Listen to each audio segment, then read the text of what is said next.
ಗುರುರ್ಬ್ರಹ್ಮಾ ಗುರುರ್ವಿಷ್ಣುಃ ಗುರುದೇವೋ ಮಹೇಶ್ವರಃ ಗುರು ಸಾಕ್ಷಾತ್ ಪರಬ್ರಹ್ಮ ತಸ್ಮೈ ಶ್ರೀ ಗುರವೇ ನಮಃ. ನಾರಾಯಣ ಸಮಾರಂಭಾಂ ಶಂಕರಾಚಾರ್ಯ ಮಧ್ಯಮಾಂ ಅಸ್ಮದಾಚಾರ್ಯ ಪರ್ಯಂತಾಂ ವಂದೇ ಗುರು ಪರಂಪರಾ.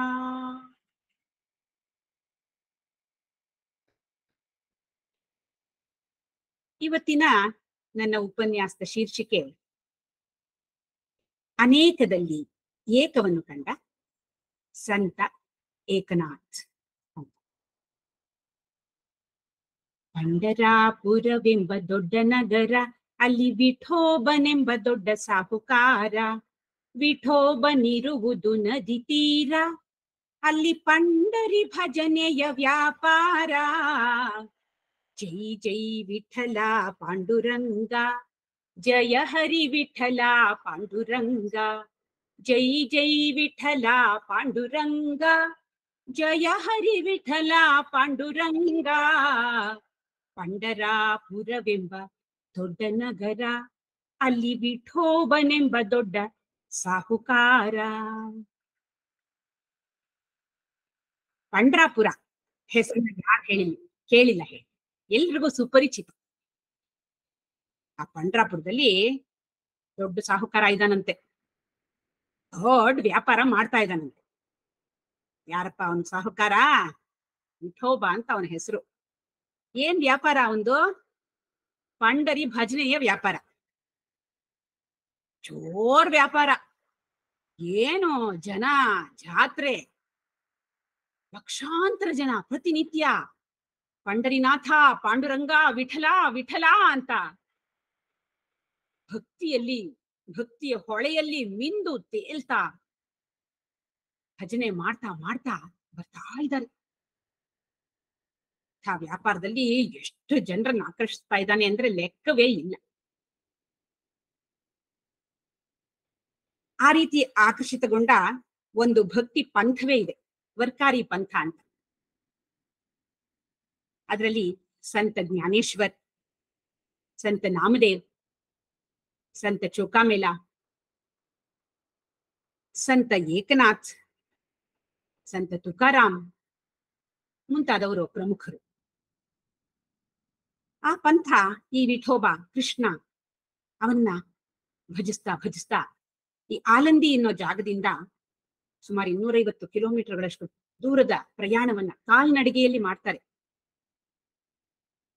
ಮನೆಗಳಿಗೆ ಹೋಗೋದು, ಭಜನೆ ಮಾಡ್ತಾ ಹೋಗೋದು. ಆ ಭಜನೆ ಕೇಳಿದ ತಕ್ಷಣವೇ ರೋಮಾಂಚನ. ಪಂಡರಿನಾಥ ಪಾಂಡುರಂಗ ವಿಠಲ ವಿಠಲ ಅಂದ ತಕ್ಷಣ ಮೈ ಮನೆಗಳಲ್ಲಿ ರೋಮಾಂಚನ, ಕಣ್ಣುಗಳಲ್ಲಿ ಅಶ್ರುಧಾರೆ, ಆನಂದ ಬಾಷ್ಪ. ಮನೆಗೆ ಹೋಗ್ತಾರೆ, ಅವ್ರನ್ನೆಲ್ಲ ಬಡಿದೆಬ್ಬಿಸ್ತಾರೆ, ಅವ್ರನ್ನು ತಮ್ಮ ಜೊತೆ ಕರ್ಕೊಳ್ತಾರೆ, ತತ್ವವನ್ನು ಸಾರ್ತಾರೆ. ಹಾಗೆ ಸಾಕ್ತಾ ಇರುತ್ತೆ ಪ್ರಯಾಣ. ಪಂಡರಾಪುರಕ್ಕೆ ಬರ್ತಾರೆ, ಪಾಂಡುರಂಗನ ದರ್ಶನ, ಅದರಲ್ಲಿ ನಿಂದೇಳ್ತಾರೆ ಭಕ್ತಿ ಸುಧಾ ಸಾಗರದಲ್ಲಿ. ಇದು ದಿನನಿತ್ಯವೂ ನಡೆಯುವಂಥದ್ದು ಪಂಡರಾಪುರ. ಈ ವರ್ಕಾರಿ ಸಂತರ ಪೈಕಿ ಇವತ್ತು ನಾವು ನೋಡೋದು, ತಿಳ್ಕೊಳ್ಳೋದು ಸಂತ ಏಕನಾಥ್ ಮಹಾರಾಜ. ಸಂತ ಏಕನಾಥರು 1533ರಲ್ಲಿ ಪ್ರತಿಷ್ಠಾನ ಅನ್ನೋ ಬ್ರಾಹ್ಮಣ ಮನೆತನದಲ್ಲಿ ಜನಿಸ್ತಾರೆ. ಈ ಪ್ರತಿಷ್ಠಾನ ಅನ್ನೋ ಬ್ರಾಹ್ಮಣ ಮನೆತನ ಇರುವಂತಹ ಜಾಗ ಏನಿದೆ, ಆ ಜಾಗಕ್ಕೇನೆ ಪ್ರತಿಷ್ಠಾನ ಅನ್ನೋ ಹೆಸರೇ ಬರುತ್ತೆ. ಮುಂದೆ ಅದು ರೂಪಾಂತರ ಹೊಂದಿ ಪೈಥಾನ್ ಅಂತ ಕರೆಸ್ಕೊಳ್ಳುತ್ತೆ. ಹಾಗಾಗಿ ಪೈಥಾನದಲ್ಲಿ ಏಕನಾಥ ಜನನ. ಈ ಏಕನಾಥರ ಅಜ್ಜ ಭಾನುದಾಸ್. ಏನಪ್ಪಾ ವಿಶೇಷ ಭಾನುದಾಸರದು ಅಂದ್ರೆ, ಹಿಂದೆ ಕೃಷ್ಣದೇವರಾಯರು ತಮ್ಮ ವಿಜಯನಗರದ ಸಾಮ್ರಾಜ್ಯ ಇದ್ದ ಕಾಲದಲ್ಲಿ ಈ ಪಂಡರಾಪುರದ ವಿಠಲನ ವಿಗ್ರಹವನ್ನ ತಗೊಂಡು ಹೋಗಿ ತಮ್ಮ ರಾಜ್ಯದಲ್ಲಿ ಇಟ್ಕೊಂಡಿರ್ತಾರೆ. ಮುಂದೆ ಅವರ ಕಾಲ ನಂತರ ಈ ಭಾನುದಾಸರು ಆ ವಿಗ್ರಹವನ್ನ ಮತ್ತೆ ಪಂಡರಾಪುರಕ್ಕೆ ತಗೊಂಡು ಬರ್ತಾರೆ. ಹೀಗೆ ಈ ಮುದ್ದು ವಿಠಲನನ್ನ ಮತ್ತೆ ಕರೆದುಕೊಂಡು ಬಂದ ಕೀರ್ತಿ ಈ ಭಾನುದಾಸನಿಗೆ ಸಲ್ಲಿತು. ಅವರು ಏಕನಾಥರ ಅಜ್ಜ. ಏಕನಾಥರ ತಂದೆ ಸೂರ್ಯನಾರಾಯಣ, ತಾಯಿ ರುಕ್ಮಿಣಿ. ಈ ಪ್ರತಿಷ್ಠಾನ ಬ್ರಾಹ್ಮಣರು ಏನಿರ್ತಾರೆ ಅವ್ರನ್ನ ಕುಲಕರ್ಣಿ ಅಂತ ಕರೀತಾ ಇರ್ತಾರೆ. ಹಾಗಾಗಿ ಏಕನಾಥರ ಹೆಸರು ಏಕನಾಥ್ ಸೂರ್ಯಾಜಿ ಪಂತ್ ಕುಲಕರ್ಣಿ ಅಂತ. ಏಕನಾಥರ ತಾಯಿ ತಂದೆಯರು ತುಂಬಾ ಸಾತ್ವಿಕರು. ಆದ್ರೆ ಏಕನಾಥರಿಗೆ ಆ ತಾಯಿ ತಂದೆಯರ ಹತ್ರ ಬಹಳ ದಿನಗಳು ಇರೋಂಥ ಒಂದು ಯೋಗ ಇರೋದಿಲ್ಲ. ಬಹಳ ಚಿಕ್ಕ ವಯಸ್ಸಿನಲ್ಲೇ ಅವರು ತಾಯಿ ತಂದೆಯರನ್ನ ಕಳ್ಕೊಳ್ಬೇಕಾಗುತ್ತೆ. ಅನಾಥ ಅನ್ನೋ ಒಂದು ಪಟ್ಟಿ ಬಂದ್ಬಿಟ್ಟು ತಂದೆಯ ಸೋದರ ಸಂಬಂಧಿಗಳೇ ಅವರ ಯೋಗಕ್ಷೇಮವನ್ನು ನೋಡ್ಕೋತಾ ಇರ್ತಾರೆ. ಈ ಹುಡುಗನ ಓರ್ಗೆಯವರೆಲ್ಲ ಅನಾಥ, ತಾಯಿ ತಂದೆ ಇಲ್ದೇ ಇರೋನು ಅಂತ ಯಾವಾಗ ಹಾಸ್ಯ ಮಾಡ್ತಾ ಇರ್ತಾರೆ. ಹುಡುಗನಿಗೆ ತುಂಬಾ ಬೇಜಾರು. ಅಯ್ಯೋ, ನನ್ನವರು ಅಂತ ಯಾರು ಇಲ್ವೇ ಇಲ್ವಲ್ಲ ಅಂತ ದುಃಖ ಪಾಪ. ಈ ಹುಡುಗರ ಹಾಸ್ಯ ಬೇರೆ. ಕ್ರಮೇಣ ಆ ಹುಡುಗರ ಒಂದು ಜೊತೆಯಿಂದ ಮೆಲ್ಲ ಮೆಲ್ಲಗೆ ಹಿಂದೆ ಸರಿಯೋದಕ್ಕೆ ಪ್ರಾರಂಭ ಮಾಡ್ತಾರೆ. ಹಾಗೆ ಹಿಂದೆ ಸರಿದಾಗ ಅಂತರ್ಮುಖತೆ, ತನ್ನಲ್ಲೇ ತಾನಿರುವಂಥದ್ದು. ಹಾಗಿರೋದು ಒಂದು ರೀತಿಯಲ್ಲಿ ಒಳ್ಳೇದೇ ಆಗುತ್ತೆ. ಆ ಹುಡುಗರು ಒಳ್ಳೆ ಕೆಲಸವನ್ನೇ ಮಾಡಿದ್ರು ಅಂತ ಹೇಳು. ಯಾಕೆಂದ್ರೆ ಈ ರೀತಿ ಹಾಗೆ ತನ್ನಲ್ಲೇ ಹೋದಾಗ ಯಾರೂ ಇಲ್ಲದ ಈ ಅನಾಥನಿಗೆ ಆ ಅನಾಥ ರಕ್ಷಕನಾದ ವಿಠೋಬಾನೆ ಎಲ್ಲವೂ ಆಗ್ತಾನೆ. ಅವನ ಸ್ಮರಣೆ ಮಾಡೋದು, ಅವನ ಬಗ್ಗೆನೇ ಸದಾ ಯೋಚನೆ ಮಾಡೋದು, ಭಜನೆ ಮಾಡೋದು, ಜಪ ಮಾಡೋದು, ಇದನ್ನೆಲ್ಲ ಮಾಡ್ತಾ ಬರ್ತಾನೆ ಈ ಪುಟ್ಟ ಹುಡುಗ. ಹೀಗೆ ಮಾಡ್ತಾ ಮಾಡ್ತಾ ಭಕ್ತಿ ಅವನಲ್ಲಿ ಮೊಳಿತಾ ಬರುತ್ತೆ. ಇಂಥ ಸಂದರ್ಭದಲ್ಲೇ ಸುಮಾರು ಅವನಿಗೆ 9 ರಿಂದ 12 ವರ್ಷ ಇರ್ಬೋದು. ಆಗ ಇನ್ನೊಬ್ಬ ಭಕ್ತರ ಹೆಸರು ಕೇಳಿ ಬರುತ್ತೆ ಜನರ ಬಾಯಲ್ಲಿ. ಯಾರಪ್ಪ ಅವರು ಅಂದ್ರೆ ಜನಾರ್ದನ ಸ್ವಾಮಿ ಅಂತ. ಅವರು ತುಂಬಾ ದೊಡ್ಡ ಭಕ್ತರು ಅಂತ ತಿಳಿದು ಬರುತ್ತೆ. ಅವ್ರ ಹೆಸರು ಕೇಳಿದ ತಕ್ಷಣನೇ ಏನೋ ಒಂದು ಆಕರ್ಷಣೆ ಈ ಹುಡುಗನಿಗೆ. ನಾನು ಅವ್ರ ಹತ್ರ ಹೋಗ್ಬಿಡ್ಬೇಕು, ಅವ್ರ ಜೊತೆಲಿ ಇರ್ಬೇಕು ಅಂತ ಆಸೆ. ಅವರು ಎಲ್ಲಿದ್ದಾರೆ ಅಂತ ಎಲ್ಲ ವಿಚಾರಿಸ್ಕೊತಾನೆ. ಅವರು ಈ ದೇವಗಿರಿ ಅಂತ ಇರುತ್ತಲ್ಲ, ದೌಲತಾಬಾದ್ ಅಂತ ಈ ಮುಸಲ್ಮಾನ್ ಅರಸರು ಕರೀತಾರಲ್ಲ, ಆ ದೇವಗಿರಿಯಲ್ಲಿ ಅವರು ವಾಸವಾಗಿರ್ತಾರೆ. ಆ ದೇವಗಿರಿಯ ಕೋಟೆ ಏನಿರುತ್ತೆ ಅದಕ್ಕೆ ಅವರನ್ನ ಕಿಲ್ಲೆದಾರರಾಗಿ ನೇಮಕ ಮಾಡಲಾಗಿರುತ್ತೆ. ಅದರ ರಕ್ಷಣೆಯ ಭಾರವನ್ನ ಅವ್ರು ಹೊತ್ತಿರ್ತಾರೆ. ಹಾಗಂತ ಆ ಕೆಲಸ ಮಾಡ್ತಾ ಇದ್ದಾರೆ ಅಂತ ಮಾತ್ರಕ್ಕೆ ಅವರೇನು ಪೂರ್ಣವಾಗಿ ಈ ವ್ಯವಹಾರದಲ್ಲೇ ತೊಡಗಿಕೊಂಡಿರೋರಲ್ಲ. ಅಂತರಂಗದಲ್ಲಿ ದೊಡ್ಡ ಭಕ್ತರು. ಯಾರ ಭಕ್ತರು? ದತ್ತಾತ್ರೇಯರ ಭಕ್ತರು. ಇಂತಹ ದತ್ತಾತ್ರೇಯರ ಭಕ್ತರ ಹತ್ರ ತಾನು ಹೋಗ್ಬಿಡ್ಬೇಕು ಅಂತ ಈ ಮಗುಗೆ ತುಂಬಾ ಆಸೆ ಬಂದ್ಬಿಡ್ತು. ಸರಿ, ಹೇಳಿ ಕೇಳಿ ಅನಾಥ, ಯಾರು ಇವನ್ಗೋಸ್ಕರ ಒದ್ದಾಡ್ತಾ ಇದ್ದಾರೆ, ಅಯ್ಯೋ ಇವನ್ ಬರ್ಲಿಲ್ಲಪ್ಪ ಅಂತ ಕಾಯ್ಕೊಂಡಿರೋರು ತಾನೇ ಯಾರಿದ್ದಾರೆ. ನಿರ್ಧಾರ ಮಾಡ್ಬಿಡ್ತಾನೆ, ಹೋಗ್ತೀನಿ. ಹೋಗ್ತಾನೆ, ದೇವಗಿರಿಯನ್ನು ತಲುಪ್ತಾನೆ. ಬೆಟ್ಟ ಹೊತ್ಕೊಂಡು ಹೋಗ್ತಾ ಇರ್ತಾನೆ. ಆ ಕಡೆಯಿಂದ ಜನಾರ್ದನ ಸ್ವಾಮಿಗಳು ಇಳ್ಕೊಂಡು ಬರ್ತಾ ಇರ್ತಾರೆ. ಇಬ್ರು ಸಂಧಿಸ್ತಾರೆ. ಜನಾರ್ದನ ಸ್ವಾಮಿಗಳು ನೋಡ್ತಾರೆ. ನೋಡಿದ ತಕ್ಷಣ ಬಹಳ ಸಂತೋಷ ಅವ್ರ ಮುಖದಲ್ಲಿ. ಈ ಹುಡುಗನ ಕೈ ಹಿಡ್ಕೊಂಡು, ಮಗು ಬಂದ್ಯಾ, ಎಷ್ಟು ದಿವಸದಿಂದ ನಿನ್ಗೋಸ್ಕರ ಕಾಯ್ತಾ ಇದ್ದೆ ಗೊತ್ತಾ ನಾನು ಅಂತಾರೆ. ಹುಡುಗನ್ಗೆ ಆಶ್ಚರ್ಯ, ನನ್ಗೋಸ್ಕರ ಕಾಯ್ತಾ ಇರೋರು ಒಬ್ರಿದಾರ ಅಂತ ತುಂಬಾ ಹುಡುಗ ಬಂದ್ಬಿಡುತ್ತ ಅವನಿಗೆ. ಇದ್ ಹೇಗ್ ಸಾಧ್ಯ, ಇವ್ರಿಗೆ ಹೇಗ್ ಗೊತ್ತು ನಾನ್ ಬರ್ತೀನಿ ಅಂತ ಪ್ರಶ್ನೆ. ಆದ್ರೆ ಪ್ರಶ್ನೆ ಮಾಡಕ್ಕಾಗಲ್ಲ, ದೊಡ್ಡವ್ರು. ಆಯ್ತು, ಅವ್ರ ಜೊತೆ ಹೋಗ್ತಾನೆ. ನಮ್ಮ ಮನೆಗೆ ಕರ್ಕೊಂಡು ಹೋಗ್ತಾರ ಅವರು. ಸ್ವಲ್ಪ ದಿನಗಳಾಗುತ್ತೆ. ಹುಡುಗ ಒಂದ್ ದಿವಸ ಕೇಳ್ತಾನೆ, ಗುರುಗಳೇ ನನಗೆ ಒಂದು ಮಂತ್ರೋಪದೇಶ ಮಾಡ್ತೀರಾ ಅಂತ. ಗುರುಗಳು ಅವನ ಕಡೆ ನೋಡ್ಬಿಟ್ಟು ಅಂತ ನಗ್ತಾರೆ. ನಿಂಗೆ ಮಂತ್ರೋಪದೇಶ ಬೇಕಾ? ಆಗ್ಲಿ ಆಗ್ಲಿ, ಮಾಡೋಣ. ಆದ್ರೆ ಅದಕ್ಕಿಂತ ಮೊದ್ಲು ನೀನು ಸ್ವಲ್ಪ ನನ್ಗೆ ಸಹಾಯ ಮಾಡ್ಬೇಕು, ನನ್ ಕೆಲಸಗಳನ್ನೆಲ್ಲ ಸ್ವಲ್ಪ ಮಾಡ್ಕೊಡ್ಬೇಕು ನೀನು ಅಂತ. ಆಗ್ಲಿ ಗುರುಗಳೇ.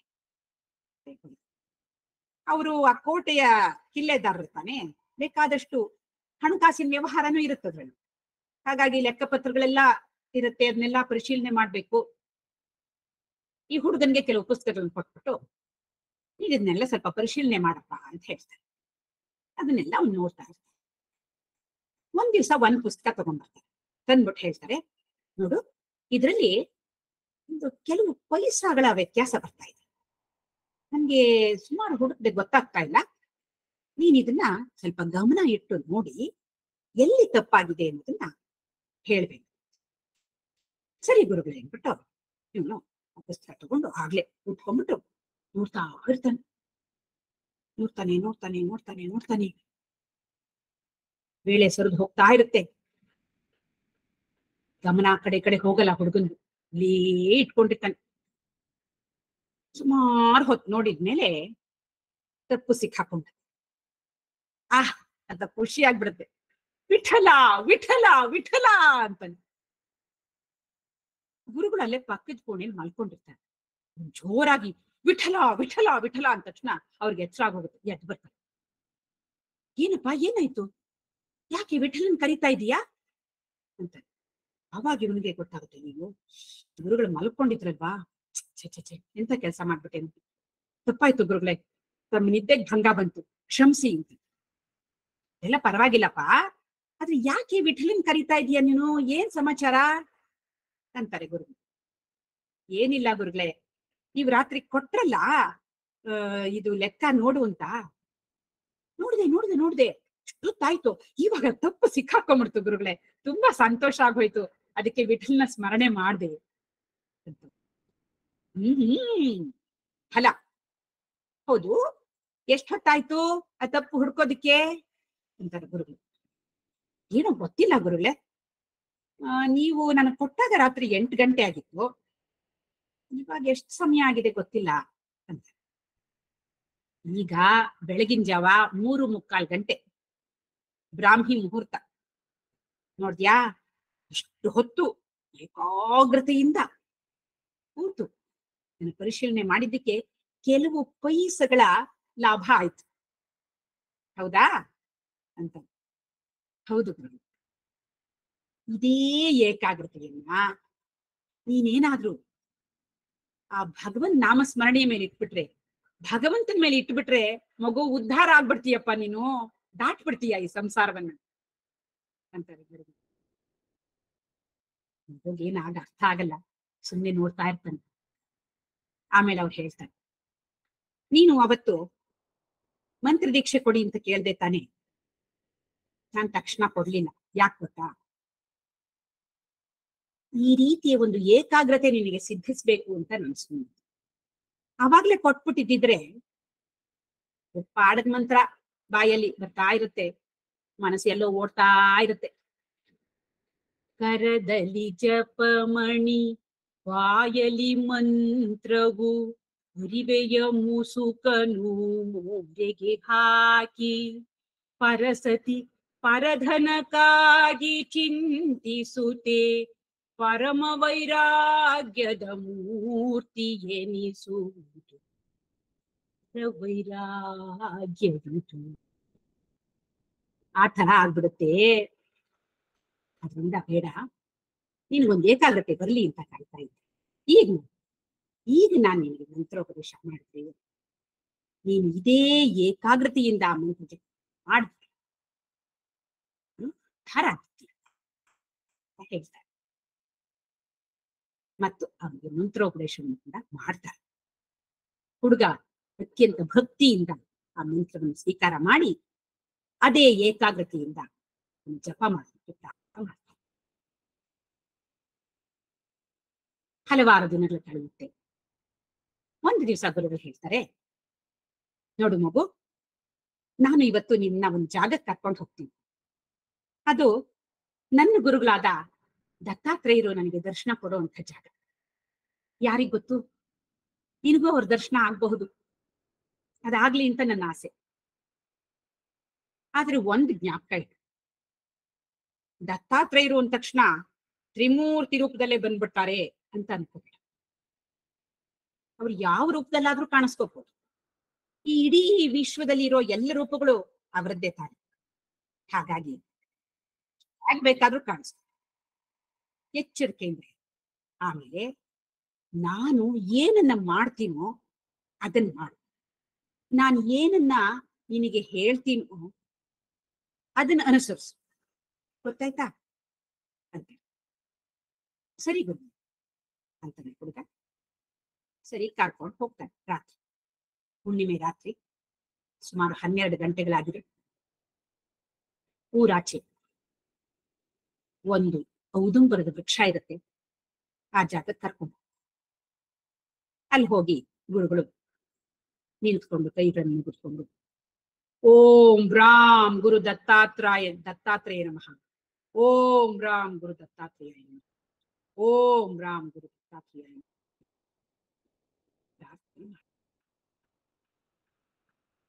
ಅಲ್ಲಿ ಒಂದು ಬೆಟ್ಟ ಇದೆ. ಆ ಬೆಟ್ಟದ ಮೇಲಿಂದ ಒಬ್ಬ ವ್ಯಕ್ತಿ ಇಳ್ಕೊಂಡು ಬರ್ತಾ ಇರ್ತೀನಿ. ಹುಡುಗ ನೋಡ್ತಾನೆ, ಅಯ್ಯೋ ಮ್ಲೇಚ್ಛ ಮುಸಲ್ಮಾನ ಮುಖ ಕಿವುಚ್ತಾನೆ ಹುಡುಗ. ಯಾಕೆಂದ್ರೆ ಇವನು ಪ್ರತಿಷ್ಠಾನ ಬ್ರಾಹ್ಮಣ ಮನೆತನದಲ್ಲಿ ಹುಟ್ಟಿ ಬೆಳೆದ್ ಬಂದವನಲ್ವಾ. ಹಾಗಾಗಿ ಮುಸಲ್ಮಾನ ಅಂದ ತಕ್ಷಣ ಅಸಹ್ಯ ಆಗುತ್ತೆ. ಅದು ಆ ವ್ಯಕ್ತಿನೋ ಏನೇನೋ ಬಣ್ಣ ಬಣ್ಣದ ಬಟ್ಟೆಗಳನ್ನ ಹಾಕೊಂಡಿರ್ತಾನೆ, ತಲೆಗೆ ವಿಚಿತ್ರವಾದ ರುಮಾಲನ್ನು ಸುತ್ಕೊಂಡಿರ್ತಾನೆ. ಇಳಿದು ಬರ್ತಾನೆ. ಬಂದ್ರೆ ಇವರು ಗುರುಗಳು ಹೋಗಿ ಅವ್ರ ಕಾಲಿಗೆ ನಮಸ್ಕಾರ ಮಾಡ್ತಾ ಇದ್ದಾರೆ. ಅಯ್ಯೋ, ಇವ್ರು ಯಾಕೆ ಇವನಿಗೆ ನಮಸ್ಕಾರ ಮಾಡ್ತಾರೆ ಅನ್ಸುತ್ತೆ ಹುಡುಗನಿಗೆ. ಗುರುಗಳು ನಮಸ್ಕಾರ ಮಾಡಿ ಎದ್ಬಿಟ್ಟು ಇವನ್ ಕಡೆ ನೋಡ್ಬಿಟ್ಟು, ಏಕನಾಥ ಬಾ ಬಾ ಬಾ ನಮಸ್ಕಾರ ಮಾಡು ಬಾ ಅಂತ. ಇವನು ಅಂತ, ಅಯ್ಯೋ ಬಾರು ಬಾ, ನಾನು ನಿಂಗೆ ಏನ್ ಹೇಳಿದೆ ಮನೇಲಿ ಬಾ ಅಂತಾರೆ. ಅಂದ್ಬಿಟ್ಟು ಇವನು ತಕ್ಷಣ ಓಡ್ ಹೋಗ್ಬಿಟ್ಟು ಒಂದ್ ಮರದ ಹಿಂದೆ ಕೂತ್ಕೊಂಡ್ಬಿಡ್ತಾನೆ. ರಾಮ ಅನ್ಕೋತಾರೆ ಗುರುಗಳು. ಆ ಮುಸಲ್ಮಾನ ಬಂದಿರ್ತಾರಲ್ಲ ಅವನು ಅಂತ ನಗುತ್ತಾನೆ. ಆಮೇಲೆ ಜನಾರ್ದನ ಊಟ ಮಾಡೋಣವೇ ಅಂತ. ಆಗ್ಬಹುದು ಅಂದ್ಬಿಟ್ಟು ಈ ಜನಾರ್ದನ ಸ್ವಾಮಿಗಳು ಒಂದ್ ಸ್ವಲ್ಪ ಊಟ ಎಲ್ಲ ತಗೊಂಡ್ ಬಂದಿರ್ತಾರೆ ಮನೆಯಿಂದ. ಅದನ್ನೆಲ್ಲ ಒಂದ್ ತಟ್ಟೆಗೆ ಹಾಕಿ ಆತನಿಗೆ ಕೊಡ್ತಾರೆ. ನೀನು ತಗೋ, ಆ ಹುಡುಗನ್ನು ಕರಿ, ಅವನು ಒಂದ್ ಸ್ವಲ್ಪ ತಿನ್ಲಿ ಅಂತಾನೆ ಆತ. ಏಕನಾಥ ಬಾಪ ಅಂತ ಮತ್ತೆ ಮತ್ತೆ ಕರೀತಾನೆ. ಇವನು ಮಿಸ್ಕೋದೇ ಇಲ್ಲ ಇವನಿರೋ ಜಾಗದಿಂದ. ಸರಿ, ಅವರಿಗೆ ಊಟ ಮಾಡ್ತಾರೆ. ಆಮೇಲೆ ಆ ಬಂದಿದ್ದ ಮುಸಲ್ಮಾನ ಈ ಗುರುಗಳಿಗೆ ಆಶೀರ್ವಾದ ಮಾಡ್ಬಿಟ್ಟು ಹೊರಟು ಹೋಗ್ತಾನೆ. ಅವನು ಹೋದ್ನಾ ಅಂತ ನೋಡ್ಕೊಂಡಿದ್ದು, ಅವನು ಹೋದ ಅಂತ ಖಚಿತ ಆದ್ಮೇಲೆ ಮೆಲ್ಲಿಗೆ ಮರದ ಹಿಂದಿಂದ ಬಂದು ಗುರುಗಳ ಮುಂದೆ ನಿಂತ್ಕೊತಾನೆ. ವಿಪರೀತ ಸಿಟ್ಟು ಬಂದಿರುತ್ತೆ. ಛೀ, ಏನಪ್ಪ ನೀನು, ಎಂಥ ಅವಿವೇಕಿ ನೀನು, ಎಂಥ ಒಳ್ಳೆ ಕ್ಷಣಗಳನ್ನ ಕಳ್ಕೊಂಡ್ಬಿಟ್ಟಿಯಲ್ಲೋ. ನಾನು ಎಷ್ಟು ಗಿಣಿಗ್ ಹೇಳ್ದಾಗ ಹೇಳಿದ್ದೆ, ದತ್ತಾತ್ರೇಯರು ನನ್ನ ಗುರುಗಳು ಜಾಗ, ಇನ್ನು ನಾನು ಕರ್ಕೊಂಡು ಹೋಗ್ತೀನಿ. ಅವರು ತ್ರಿಮೂರ್ತಿ ರೂಪದಲ್ಲೇ ದರ್ಶನ ಕೊಡಲ್ಲ, ಯಾವ ರೂಪದಲ್ಲಿ ಬೇಕಾದ್ರೂ ಕೊಡ್ಬೋದು. ನಾನ್ ಮಾಡ್ದಾಗ ಮಾಡು, ನಾನು ಹೇಳಿದ್ದನ್ನ ಅನುಸರಿಸು ಅಂತ ಅಷ್ಟೆಲ್ಲಾ ಹೇಳಿ ಕರ್ಕೊಂಬಂದ್ರೆ ಏನಪ್ಪಾ ನೀನು ಅಂತ. ಇವ್ನಿಗೇನ್ ಬೇಜಾರೇ ಆಗಲ್ಲ. ಇವನ್ ಹೇಳ್ತಾನೆ, ಅಯ್ಯೋ ಅವರು ನಿಮ್ ಗುರುಗಳು, ನನ್ಗೇನಾಗ್ಬೇಕು ಅದ್ರಿಂದ, ನನ್ನ ಗುರುಗಳು ನೀವು, ನಿಮ್ಮ ದರ್ಶನ ಸಾಕು ನನಗೆ ಅಂತಾನೆ. ಹ್ಮ್ ಸರಿ ಸರಿ ಆಯ್ತು, ಬಾ ಬಾ, ಆಯ್ತಲ್ಲ, ಇನ್ನೇನ್ ಮಾಡೋದಿದೆ, ನಡಿ ಅಂತ ಕರ್ಕೊಂಡು ಮನೆಗೆ ಬರ್ತಾರೆ. ಹುಡುಗ ಯಥಾ ಪ್ರಕಾರವಾಗಿ ಏಕಾಗ್ರತೆಯಿಂದ ಜಪವನ್ನ ಮಾಡ್ತಾ ಇರ್ತಾರೆ. ಇನ್ನು ಹಲವು ದಿನಗಳು ಕಂಡು ಮತ್ತೆ ಗುರುಗಳು ಒಂದ್ ದಿವಸ ಹೇಳ್ತಾರೆ, ಏಕನಾಥ, ನಿನಗೆ ಇನ್ನೊಂದು ಅವಕಾಶ ಸಿಕ್ಕಿದ್ಯಪ್ಪ, ಇವತ್ತು ಹೋಗೋಣ, ಇವತ್ತು ಗುರುಗಳ ದರ್ಶನ ಕೊಡ್ಬೋದು, ಹೋದ್ ಸರಿ ಮಾಡಿದ ತಪ್ಪು ಮಾಡ್ಬೇಡ, ನಾನ್ ಹೇಳ್ದ ಹಾಗೆ ಕೇಳು, ನಾನ್ ಮಾಡ್ದ ಹಾಗೆ ಮಾಡು, ಗೊತ್ತಾಯ್ತಾ ಅಂತ ಹೇಳಿ ಕರ್ಕೊಂಡು ಹೋಗ್ತಾನೆ. ಇವನು ಆಯ್ತು, ಆ ಪ್ರಕಾರ ಅವ್ರಲ್ಲಿ ನಿಂತ್ಕೊಂಡು ದತ್ತಾತ್ರೇಯ ಜಪವನ್ನ 3 ಸತಿ ಮಾಡ್ತಾರೆ. ಮತ್ತದೇ ಬೆಟ್ಟದ ಮೇಲಿಂದ ಒಬ್ಬ ವ್ಯಕ್ತಿ ಇಟ್ಕೊಂಡು ಬರ್ತಾ ಇರ್ತಾನೆ. ಹುಡುಗ ನೋಡ್ತಾನೆ, ಇವನು ಮುಸಲ್ಮಾನನೇ, ಅಯ್ಯೋ ಅವನಾದ್ರೂ ಹೋದ್ ಸರ್ತಿ ಬಟ್ಟೆನಾದ್ರೂ ಹಾಕೊಂಡಿದ್ದ, ಇವನು ಬಟ್ಟೆನೂ ಹಾಕೊಂಡಿಲ್ಲ, ನಗ್ನ, ಛೀ ಛೀ ಥೂ ಥೂ ಅಂತ ಮುಖ ಕಿವುಚ್ತಾನ ಹುಡುಗ. ನೋಡ್ತಾನ ಮತ್ತೆ, ಅಯ್ಯಪ್ಪ ಅವನ್ ಜೊತೆ 4 ನಾಯಿಗಳು ಬೇರೆ, ಜೋರಾಗಿರುತ್ತವೆ ನಾಯಿಗಳು ಅಂತ ಇರುತ್ತವೆ, ಒಳ್ಳೆ ತೋಳುಗಳಿದ್ದಾಗಿರುತ್ತವೆ ಅಂತ ನಡುಕ ಹುಡುಗನಿಗೆ ಭಯ ಭಯ ಆಗ್ತಾ ಇರುತ್ತೆ. ಅಯ್ಯಪ್ಪ ಈ ನಾಯಿಗಳೇ ಬೇರೆ ಬಂದ್ಬಿಡ್ತಲ್ಲಪ್ಪ, ಏನ್ ಮಾಡ್ಲಿ ನಾನು ಅಂತ ಭಯ. ಅವನ್ ಕೆಳಗ್ ಬರ್ತಾನೆ. ಯಥಾ ಪ್ರಕಾರ ಗುರುಗಳು ಹೋಗಿ ಆತನಿಗೆ ನಮಸ್ಕಾರ ಮಾಡ್ತಾರೆ. ನಮಸ್ಕಾರ ಮಾಡ್ಬಿಟ್ಟು ಮತ್ತೆ ಏಕನಾಥನ, ಏಕನಾಥ ಬಾರು, ಬಾ ಬಾ ಅಂತ ಕರೀತಾರೆ. ಅಂತ ಅಯ್ಯೋ ಬಂದ್ಬಿಟ್ಟು ಈ ಸರ್ತಿ ಅವರು ಕಾಯಲ್ಲ, ಸರಸರ ಅಂತ ಅವರೇ ಬಂದ್ಬಿಟ್ಟು ಕೈ ಹಿಡ್ಕೊಂಡ್ಬಿಡ್ತಾರೆ ಗಟ್ಟಿಯಾಗಿ ಅಂತ ಕರ್ಕೊಂಡು ಅನ್ಕೊಂಡ್ ಹೋಗ್ ನಮಸ್ಕಾರ ಮಾಡು, ನಮಸ್ಕಾರ ಮಾಡ್ತಾನೆ.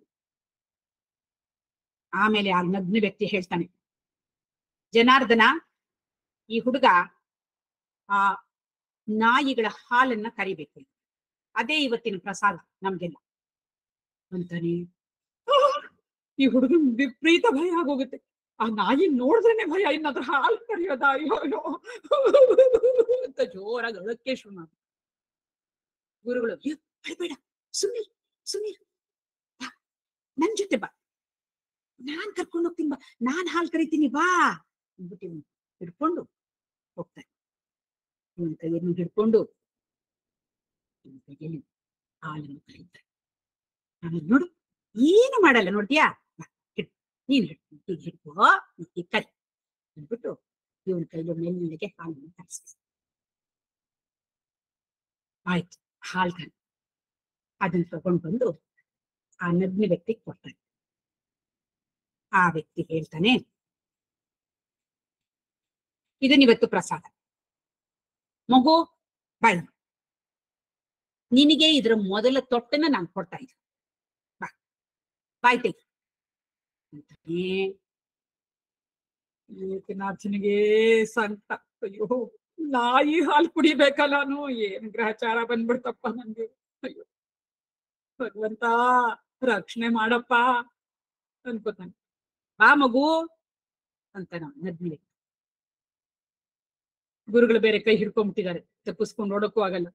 ಭಗವಂತ ನೀನೇ ನೋಡ್ಕೋ, ಪಾಪ ಪುಣ್ಯ ಎಲ್ಲ ನಿನಗೇ ಸೇರಿದ್ದು, ನಾನು ಇನ್ನೇನು ಮಾಡಕ್ಕಾಗಲ್ಲ ಅನ್ಬಿಟ್ಟು ಹೋಗ್ಬಿಟ್ಟು ಆ ನಗ್ನ ವ್ಯಕ್ತಿ ಮುಂದೆ ನಿಂತ್ಕೊಂಡು ಕಣ್ಣುಗಳನ್ನ ಮುಚ್ಕೊಂಡು ಬಾಯಿನ ಅಂತ ತೆಗಿತಾನೆ. ಒಂದು ತೊಟ್ಟನ್ನ ಆ ವ್ಯಕ್ತಿ ಒಂದು ಬಾಯಿಗೆ ಬಿಡ್ತಾನೆ. ಆ ಕ್ಷಣ ಏಕನಾಥನ ಈ ಅಜ್ಞಾನದ ಪೊರೆ ಕಳಚಿ ಬೀಳುತ್ತೆ, ಜ್ಞಾನ ಚಕ್ಷು ತೆರ್ಕೊಳ್ಳುತ್ತೆ. ಆ ವ್ಯಕ್ತಿ ಇವನ್ ತಲೆ ಮೇಲೆ ಕೈ ಇಡ್ತಾನೆ. ಆ ಕ್ಷಣ ಅವನ ಮನಸ್ಸು ಪೂರ್ಣವಾಗಿ ಶಾಂತವಾಗುತ್ತೆ. ಹಾಗೇ ನಿಂತ್ಬಿಡ್ತಾನೆ ಸ್ವಲ್ಪ ಹೊತ್ತು. ಆಮೇಲೆ ಕಣ್ಣುಗಳನ್ನು ತೆಗಿತಾನೆ. ಆ ನಗ್ನ ವ್ಯಕ್ತಿ ಇಲ್ಲ, ಅಲ್ಲಿ ತ್ರಿಮೂರ್ತಿ ರೂಪದಾದ ದತ್ತಾತ್ರೇಯರು ನಿಂತಿದ್ದಾರೆ.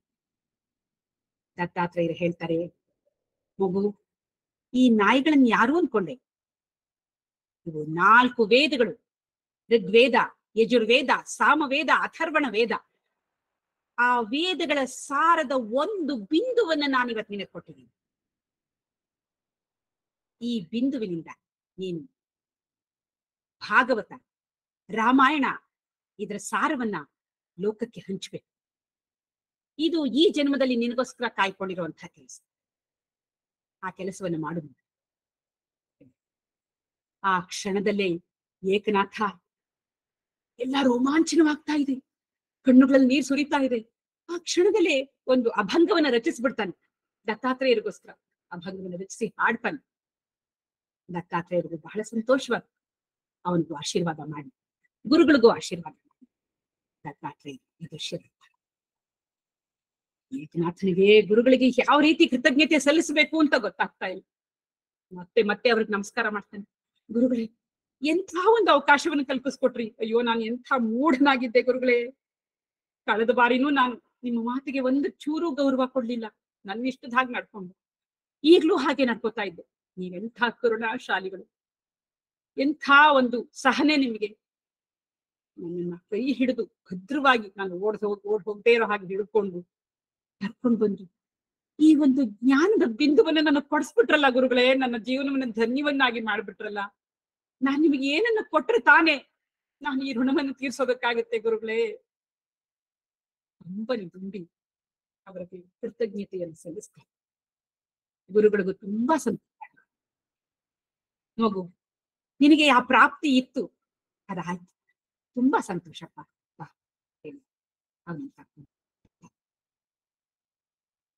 ಮುಂದೆ ಅವನಿಗೆ ಧರ್ಮ ಗ್ರಂಥಗಳ ಬೋಧನೆಯನ್ನೆಲ್ಲ ಮಾಡ್ತಾರೆ.